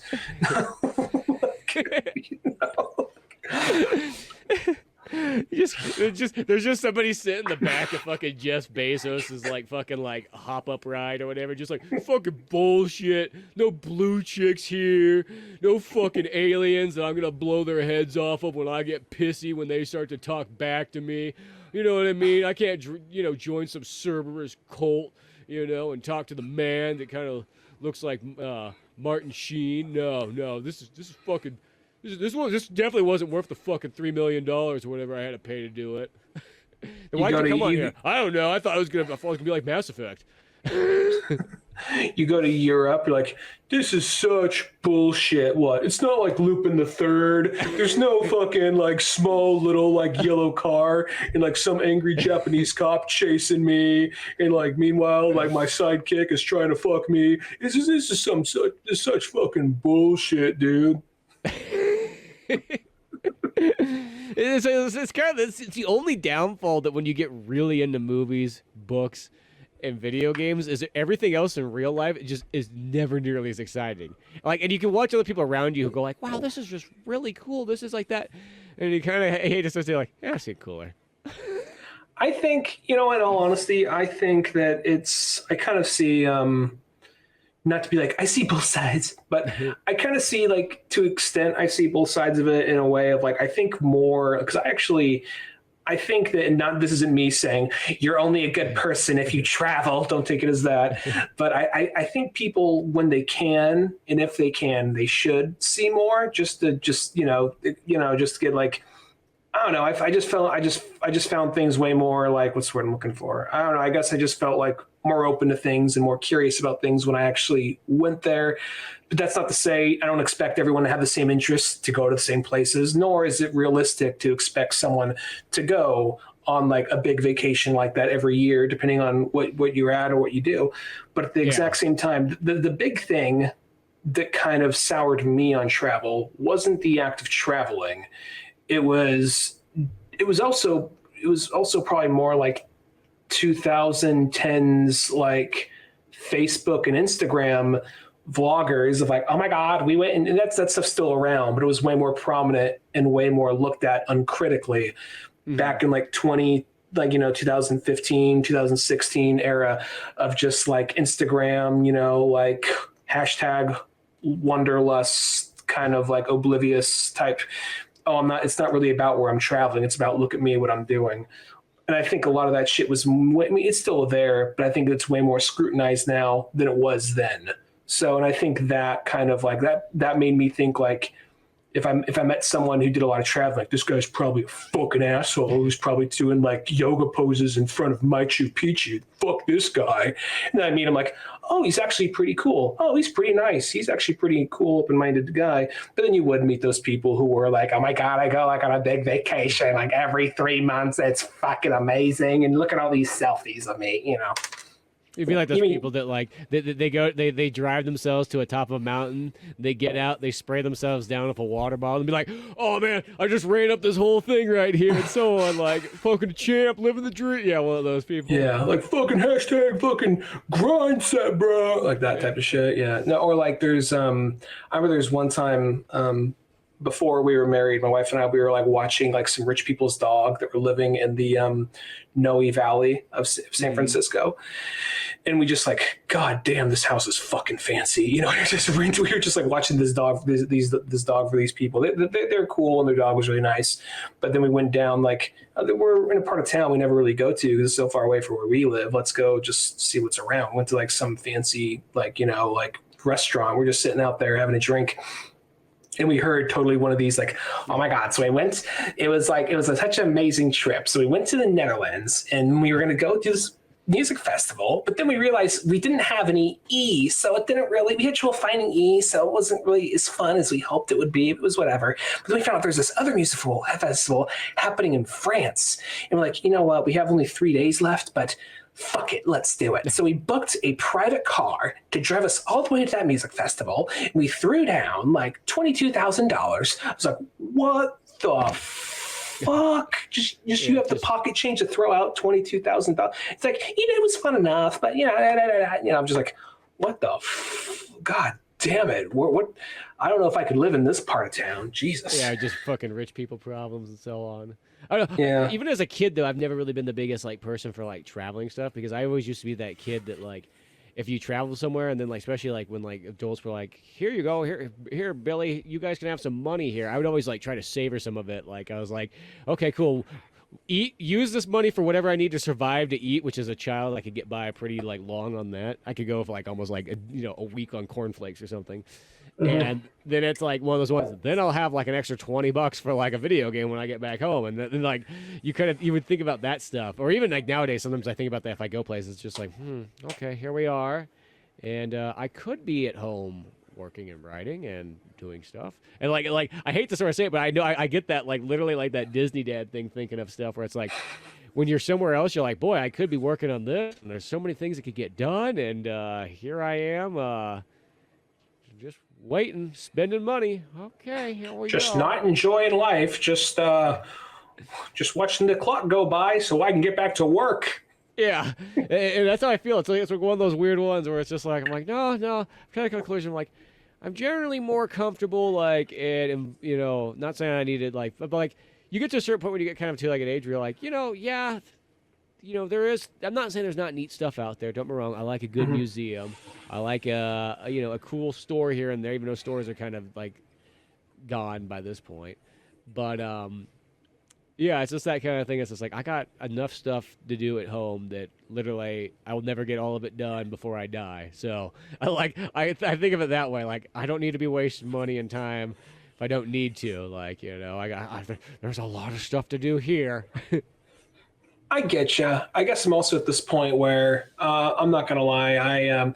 This might be a little too like not personal, maybe a little like well, oh fuck it, I'll say it. I guess I've had a job since I was 14, Hmm. and they were jobs I hated for like the longest time. I never liked any of my jobs up until I did a dog job at well, first off, when COVID happened and a bunch of places were temporarily out of business. I was temporarily not like completely laid off, but on leave when COVID happened. It was the locksmith job that I hated, and Yeah. it was for the first time in a long time. Like, oh my god, the world's falling apart right now, but holy shit, it feels so amazing to like have a day off. To have a day off that's like more than because you have a day off on the weekend, and then you have another day off, and then that day off the Sunday, you're just thinking, I gotta go to work on Yep. Monday. Fuck, I gotta enjoy. That's just on your fucking mind.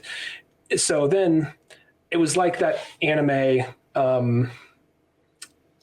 that like Zom like 100 Zom like Zom 100 like dead bucket list of the dead or whatever, where like the zombie apocalypse happens and that guy's like, oh my god, I don't have to go to work today. And like for everyone else, they're having like the worst day of their life, but he's having the best day of his life because he's like, Hmm. I don't have to go to work. And I just have to stay alive from zombies.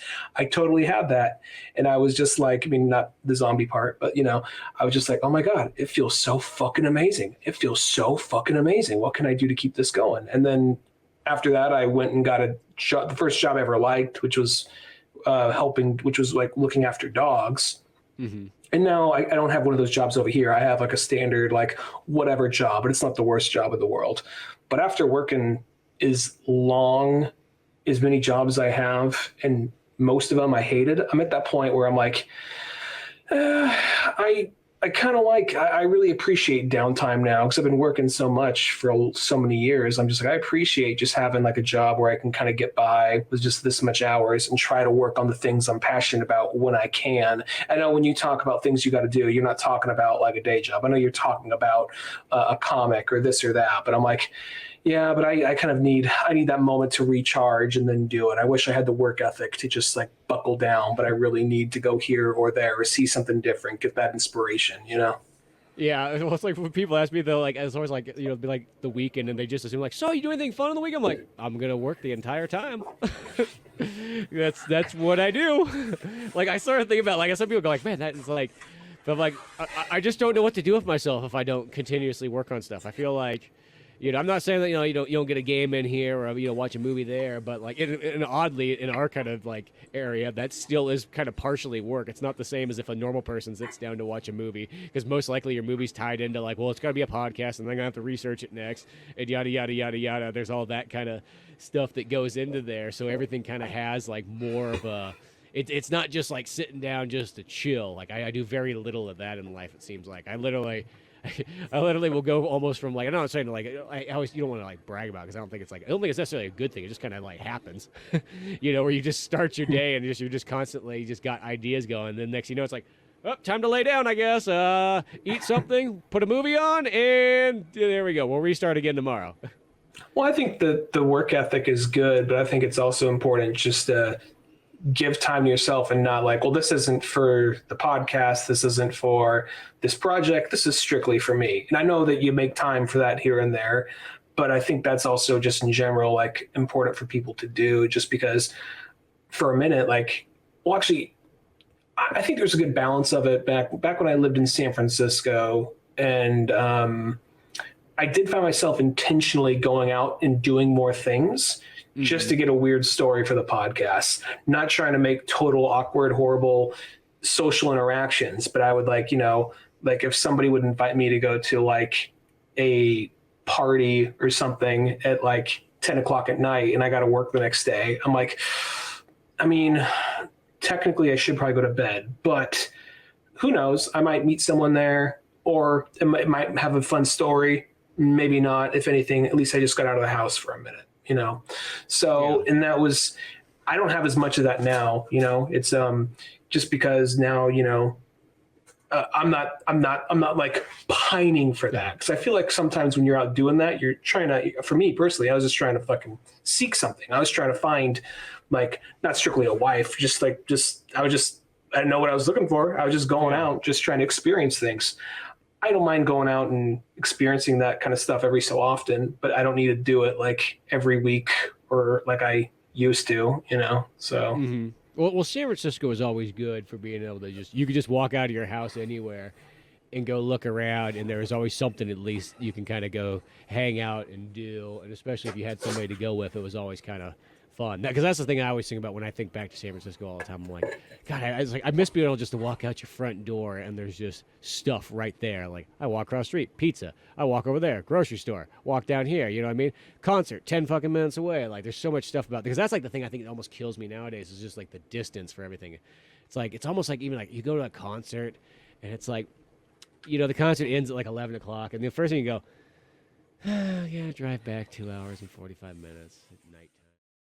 And it's just like, it's like that kind of stuff there. It's just like, it almost makes it not fun. But it's the lead up to it's not bad, but just like that extra like amount of like effort that needs to be put into it, kind of, it's just like, and like so many other things too. It's just like when they're not right there, which is like, there is something to be said when you are in an area where it's just like, boom, walk down the street, there it is. Like, just being able to walk to it. Like, that's the glorious thing about San Francisco is just how tiny it is, especially compared to, because there's really no other city where I feel like you can easily just walk to everything like you could San Francisco. Because there's no fucking way you could do that in anywhere down in like Los Angeles area.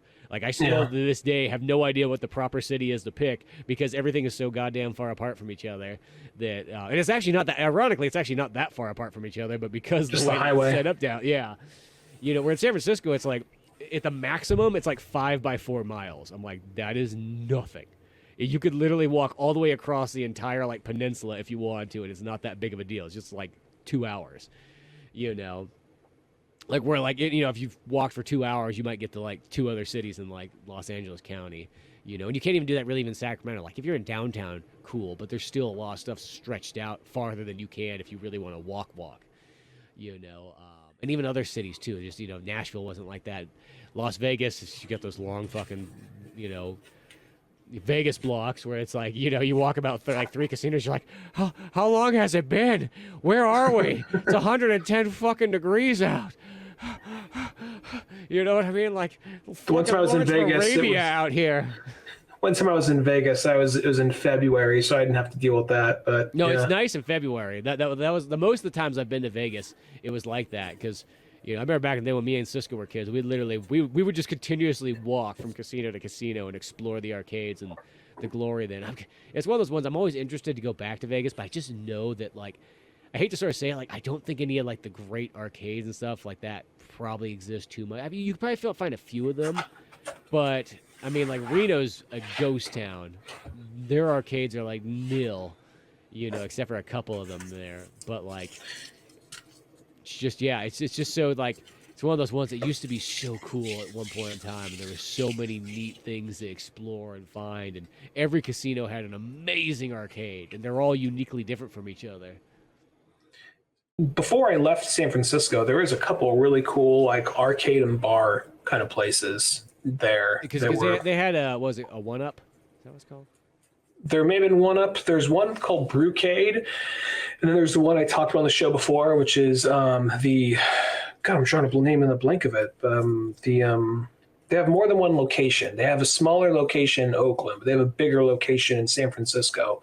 Is in the Lower Haight and the Emporium, and it was basically an old theater that with like, and I think I don't remember correctly, but it gave me the vibe of Shredder's base from the first Ninja Turtles live action movie. I think there may have been graffiti on the wall. It didn't have like an industrial look, but it just had that kind of color palette. Like a half pipe in there and some didn't have it. That was the only thing it needed, like a half pipe. They had lights going, and they had a big like screen that would always be playing like if it was if it was like the day or something, or there's nothing really going on, be playing either anime or an old kaiju movie.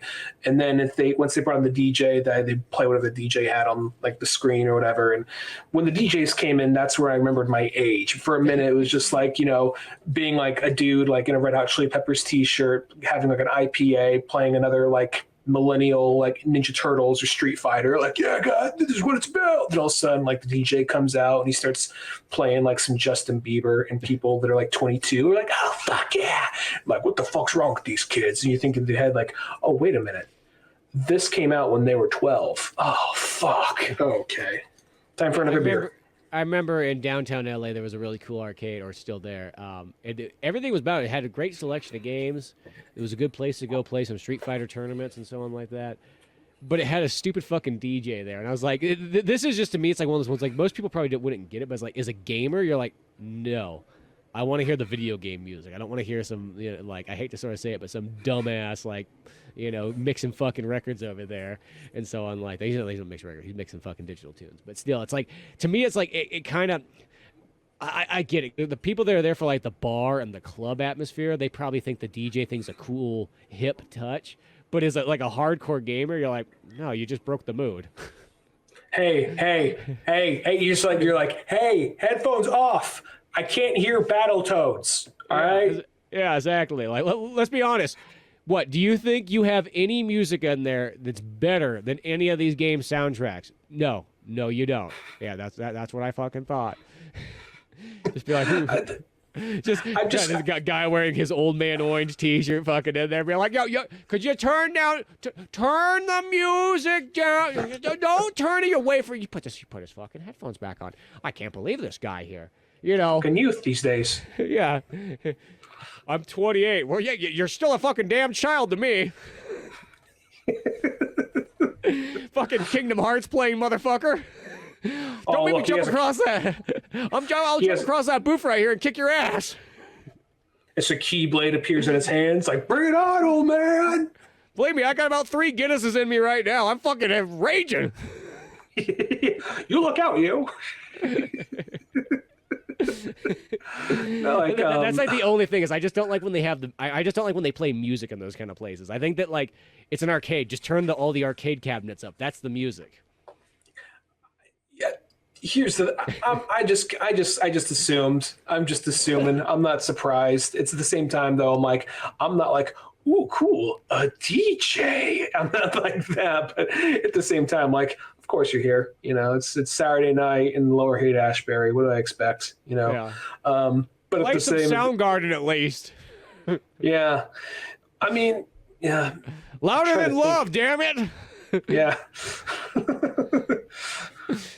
I'll take Down on the Upside, sure.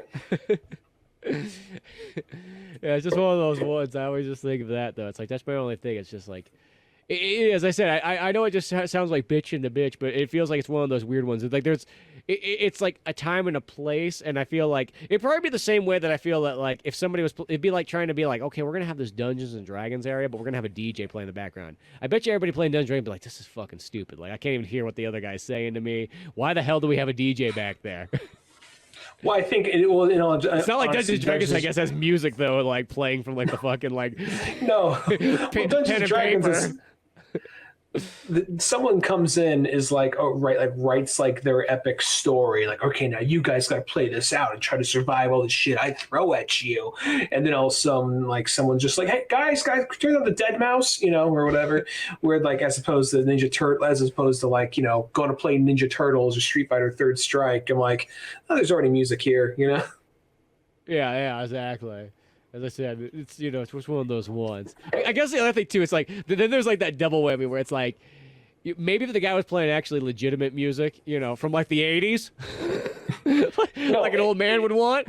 But like it's like I think it's that double whammy. It's like if there was some Van Halen on the radio, you'd be like, okay, well it probably shouldn't be playing, but at least it's some Van Halen.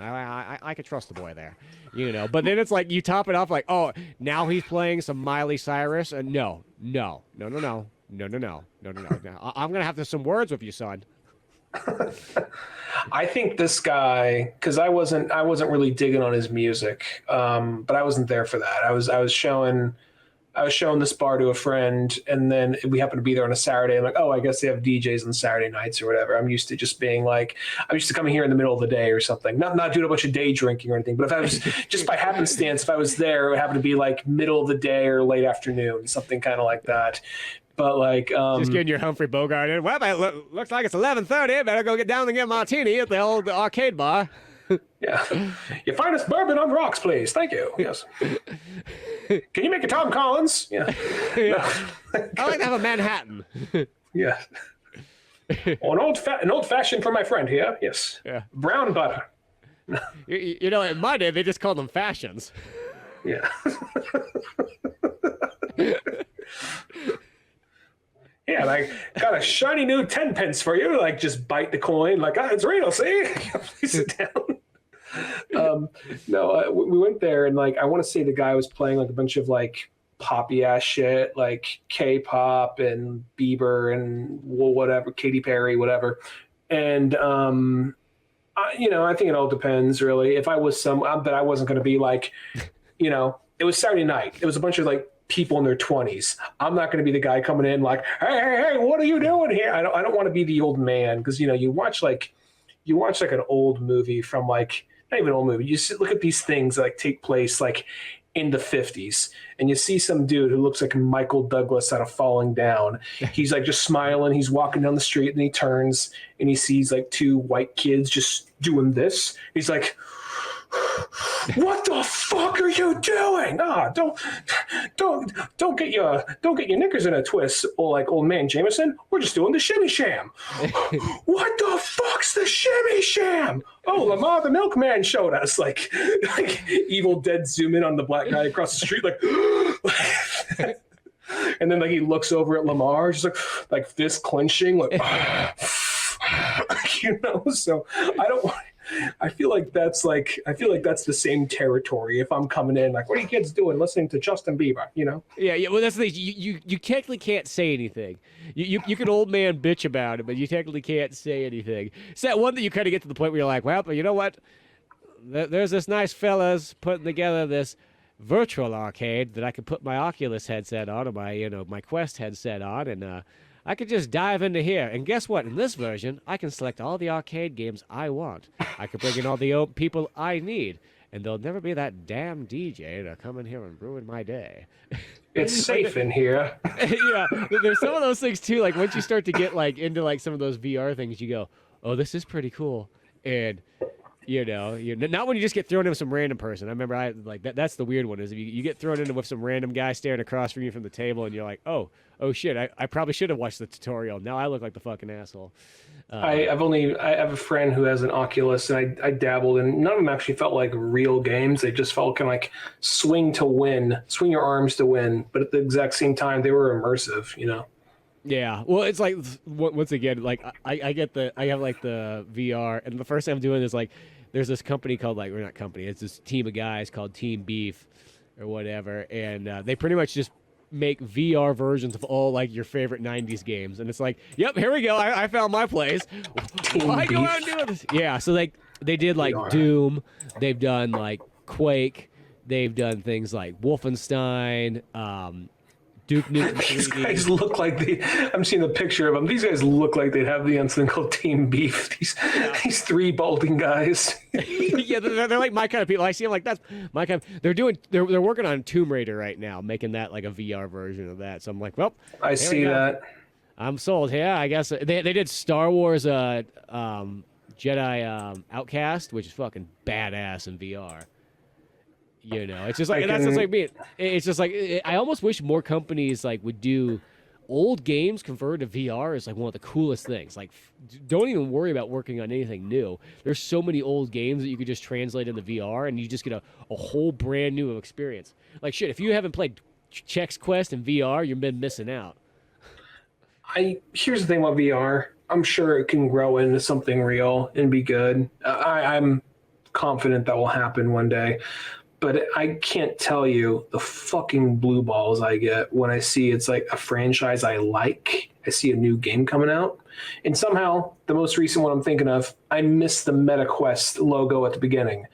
But seeing the MetaQuest logo at the end with the VR headset popping up, like, oh, fuck this shit. What game was that? They have a Batman Arkham game coming out. There's a Batman Arkham. Well, I think it's they had that one Arkham one, so I think it's sort of like in a sense a spin-off. It's not like it's Batman Arkham like 5. Well, you call it Batman Arkham. The thing is, you call like, I mean, yeah, it said MetaQuest at the beginning, but I didn't put together what MetaQuest was for a minute, and then I see the VR headset at the end of the trailer. I'm like, oh fuck that. I know they had the other one, but I'm thinking like, because they had Suicide Squad where they currently kill Batman or whatever, which is fucking dumb. But then you're like, well, maybe this takes place before that, whatever. That's a new Arkham game. It's a new Arkham game. Cool. And you're like, oh, it's this VR shit. Okay, whatever. No, you're wrong. There is like, I think you can have a good VR experience. I think I think there will be good VR games in the future. But right now, it all just seems to be a lot of it, not all of it, but a lot of it just seems to be kind of like just immersive, like physics puzzles type shit. You know what I mean? Kind of like just floating hands in front of you to figure out this environment you're in. And it's interesting. It's fun, but it feels more like it's at the beta. Area, well, that's the thing is because there's a lot of those games that do exist like that, but then there's the ones where like it's a full-on game. Like it's almost like one that's like a great experience just to jump into where it's like it's something you know, but it's a completely different way to go about it, is the Resident Evil 4 in VR. Is just like it really is something else, like, you know, because you're getting a full legitimate game, like a pure like 10 out of 10 game, but it's in VR. It offers like first person shooters work really good in VR, you know, especially once you get antiquated to like the I guess you'd say the motion stuff. That and light gun games are pure amazing, and I wish they would bring more out. Those would make sense in VR, yeah. Like the light gun games, it's like they're so cool. It's like it's one of those ones like if somebody could just do something where it'd be like, hey, could you make like Time Crisis and all that stuff? Now they got this game called Crisis Brigade that's pretty much like Time Crisis, and it's totally awesome. It's just the thing is, it's just like I think it's one of those weird ones that like it's gonna take a major company to kind of really invest in there and be like, yo, we're gonna do, you know, in a sense, like if somebody like Nintendo did it or something like that, where it's just like they're gonna go hard on it, you know, because I think at the moment it's kind of like it's a lot of like side shoot companies. Of course, the mods are really cool for all like the older games ported to like VR. That's almost the best part. Like that in itself is worth it, I think. That and the movie theater experience, because that nobody ever talked about beforehand. Everybody I used to ask that had like a VR thing, I'm like, so you watch movies in there? And be like, no, I never even thought about that. I'm like, the first thing I thought about. I'm like, dude, you can watch movies in there and it's gonna be fucking awesome, like, you know. But is that, or even like play fucking N64 just on like a movie screen sized like TV, like so cool. You know, just that experience. I think that could be cool too. It's more like that the price tag that usually comes with VR, and I understand that it's one of those things like, how do I put it? I fully understand the steps it takes to get there. Yeah. I fully understand why it's expensive as it is. I'm just not the one who's going to put down that much money for a beta test and like more of kind of like gimmicky kind of things. And that's all it can be right now, is mostly gimmicks. Mhm. but at the same time, I know it can be more. And I'm sure if you look long enough, you can find a real legitimate game for it. So it's Yeah. just kind of like something sort of like that. So it's kind of like, will I, I mean, like I think because PlayStation, they try to put out their VR, but everyone's like, this is fucking bullshit. But maybe something like down the line Well, the could be good. PlayStation, the second VR, I hear really good things about that one. The only Okay. downfall is that like I was almost gonna get that one too, but like the only thing that's really different from having that is it does run like clearer, which is kind of cool. But it's just they just have Resident Evil 4, the remake, and Resident Evil like 8, and then there's a Horizon game. Like those are kind of Hmm. there's just like a couple things, and other than that though, it's like everything else I can kind of get, And then on PC, there's also some other ones too. But here's the thing: there is a lot of legitimate games already out there right now. The downfall is that like it's kind of like VR's at that point where you got to be kind of into like dicking around with your settings and sort of Yeah. like somewhat modding and doing that kind of stuff.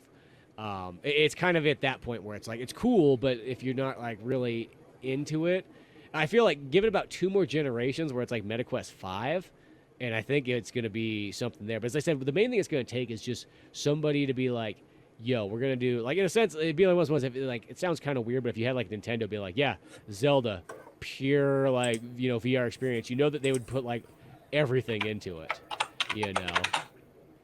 Yeah. I mean, I think there's some good stuff that can come from it. We'll see. I mean, it's not going to happen with like it's not going to happen immediately, but when it happens, I'm sure we'll all notice it. I mean, doing wrong, I think there's become a point where, I think people sometimes talk about like things in binary, like it's going to be this and only this kind of thing. Like, Mm-hmm. I think that we could still have a VR game and we could still have something we play on a TV, Yeah.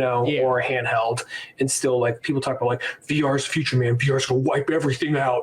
Like, not everyone wants every game to be super interactive and photorealistic. There's no reason to be playing VR on like a retro vintage NES styled indie game. You know what I mean? So, I mean, you can, but you don't need to. So it's Yeah. like that kind of thing. Like, it's not like I don't think VR is going to wipe everything out. Like some people like they just discovered this shit. Like, this shit's the future, bro. It's the future. I just found out about it. It's going to fucking destroy you. It's going to make everything new. Like, it's not. This is just a fucking, it's might be here for a moment, might be here to stay, but it's not going to just totally eradicate everything. Oh, no, no. I think it will complement is what it will Yeah. kind of do. It's like one of those kind of things like there. It's one of the ones that's Yeah. just like it is pretty sweet. It's just like I think once it gets to the point where like because one of the things I love is like the glasses, like the ones that they're not really. It's not necessarily VR, but like the glasses. Like I got a pair of like ones. I keep them like in my car, and because I can plug it in my phone, and then it's just like you put a pair of sunglasses on, and it's just a screen that's like 120 inches. And like I don't have a very fancy pair. It's just I just wanted one that like if I had to kill time when I'm waiting in the car, which happens a bit, I could just kind of lean back in my chair and just watch a movie, which just makes it look like I'm fucking Ray Charles sitting there like spacing out of my car, watching. But like it's pretty freaking awesome just to be like, yep, here we go, put the movie on, and I just got like a big screen TV with me everywhere I go, but it's literally the size of a pair of glasses. I do see there's a first person Street Fighter VR game, which it's not like, oh, I take back everything I've ever said. But at the same time, I'm a little bit of like, I think that, I mean, I don't see a whole lot of it. So I don't know if this is like old and it's been out for a while or if it's still in development or what, because I don't see very many screenshots for it. But at the same time, like, I could see it being fun. But that's also another thing I could see being kind of like a Wii game that's kind of like a Wii game. You play it for like 10 minutes and it kind of loses its fun quickly, Yeah, well, and there is stuff like that. Like that's the one thing too that I will say with like a lot of VR is like sometimes they'll put like too much effort into like it's got to have that the motion controls. It's got to have the haptic feedback. It's got to have all this. When realistically, all a game has to really do is you put a normal controller in your hand. You play the game like you always would, and then the VR just lets you look around a little bit more. It's almost like having a third look stick. You know what I mean? Mm-hmm. That's kind of what it like. I think that's the best way that VR can kind of go. But I know that doesn't sound nearly as exciting and extreme. But like, just take any normal game, but then just have like that. You can look around a little more. Even if you're playing in third person, it doesn't have to be first person always. But like, if you were playing Metal Gear Solid, but you could also look around and just be really encapsulated in that world, that would be pretty sweet.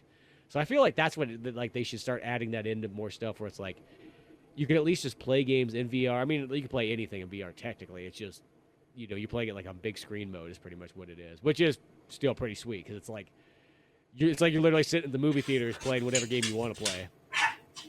Mm-hmm. Yeah. Well, maybe down the line when it's like a little bit more like, sorry, my dog's acting weird. Maybe down the line when it's a little bit cheaper or something like that. So, but yeah, no, I believe there's good games for it now. I just think it's more of, like you said, you got to know what to look for and how to like mod the thing properly. Yeah, or set the settings properly, not mod, but set it properly. That Team Beef guys, like that's the one that to me, because just all those games, it's like Doom 1, 2, 3, Wolfenstein. Gosh, they had the Quakes on there. They had Star Wars. They had, there's just so many cool games. All like the mix mash ones, like Blood and Nom, and all those old school like Duke Nukem kind of side shoot games.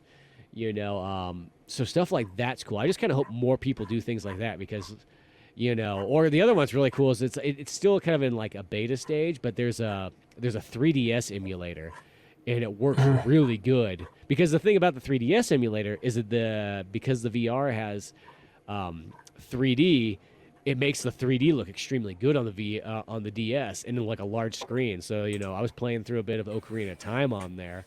And for the most part, it plays solid enough. It's got some kind of like audio glitches and so on, but nothing too terrible.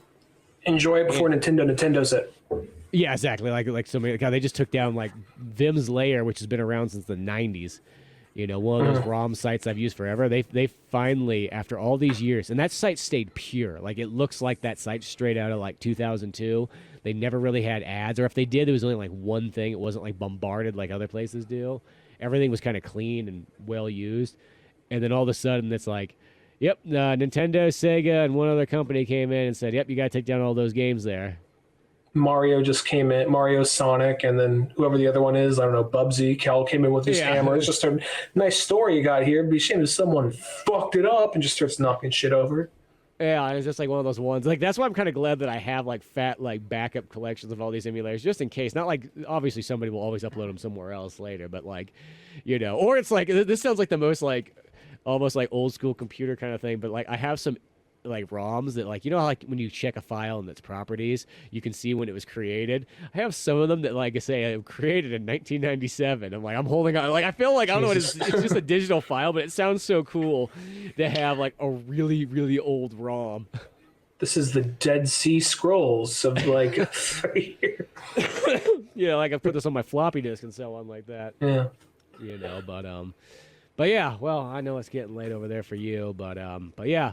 This is kind of our little wrap-up for the moment of Old Man Orange podcast. Now, granted, I'm going to still continue.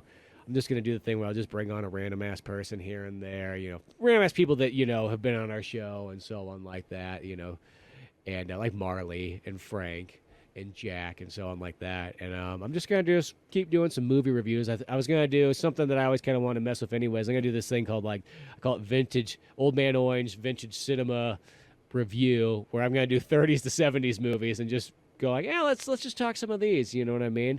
And that'll just be a way to fill in some kind of episodes in between. And then, when me and Ryan can get a podcast in, we will, and we'll just see how it kind of rolls for a while.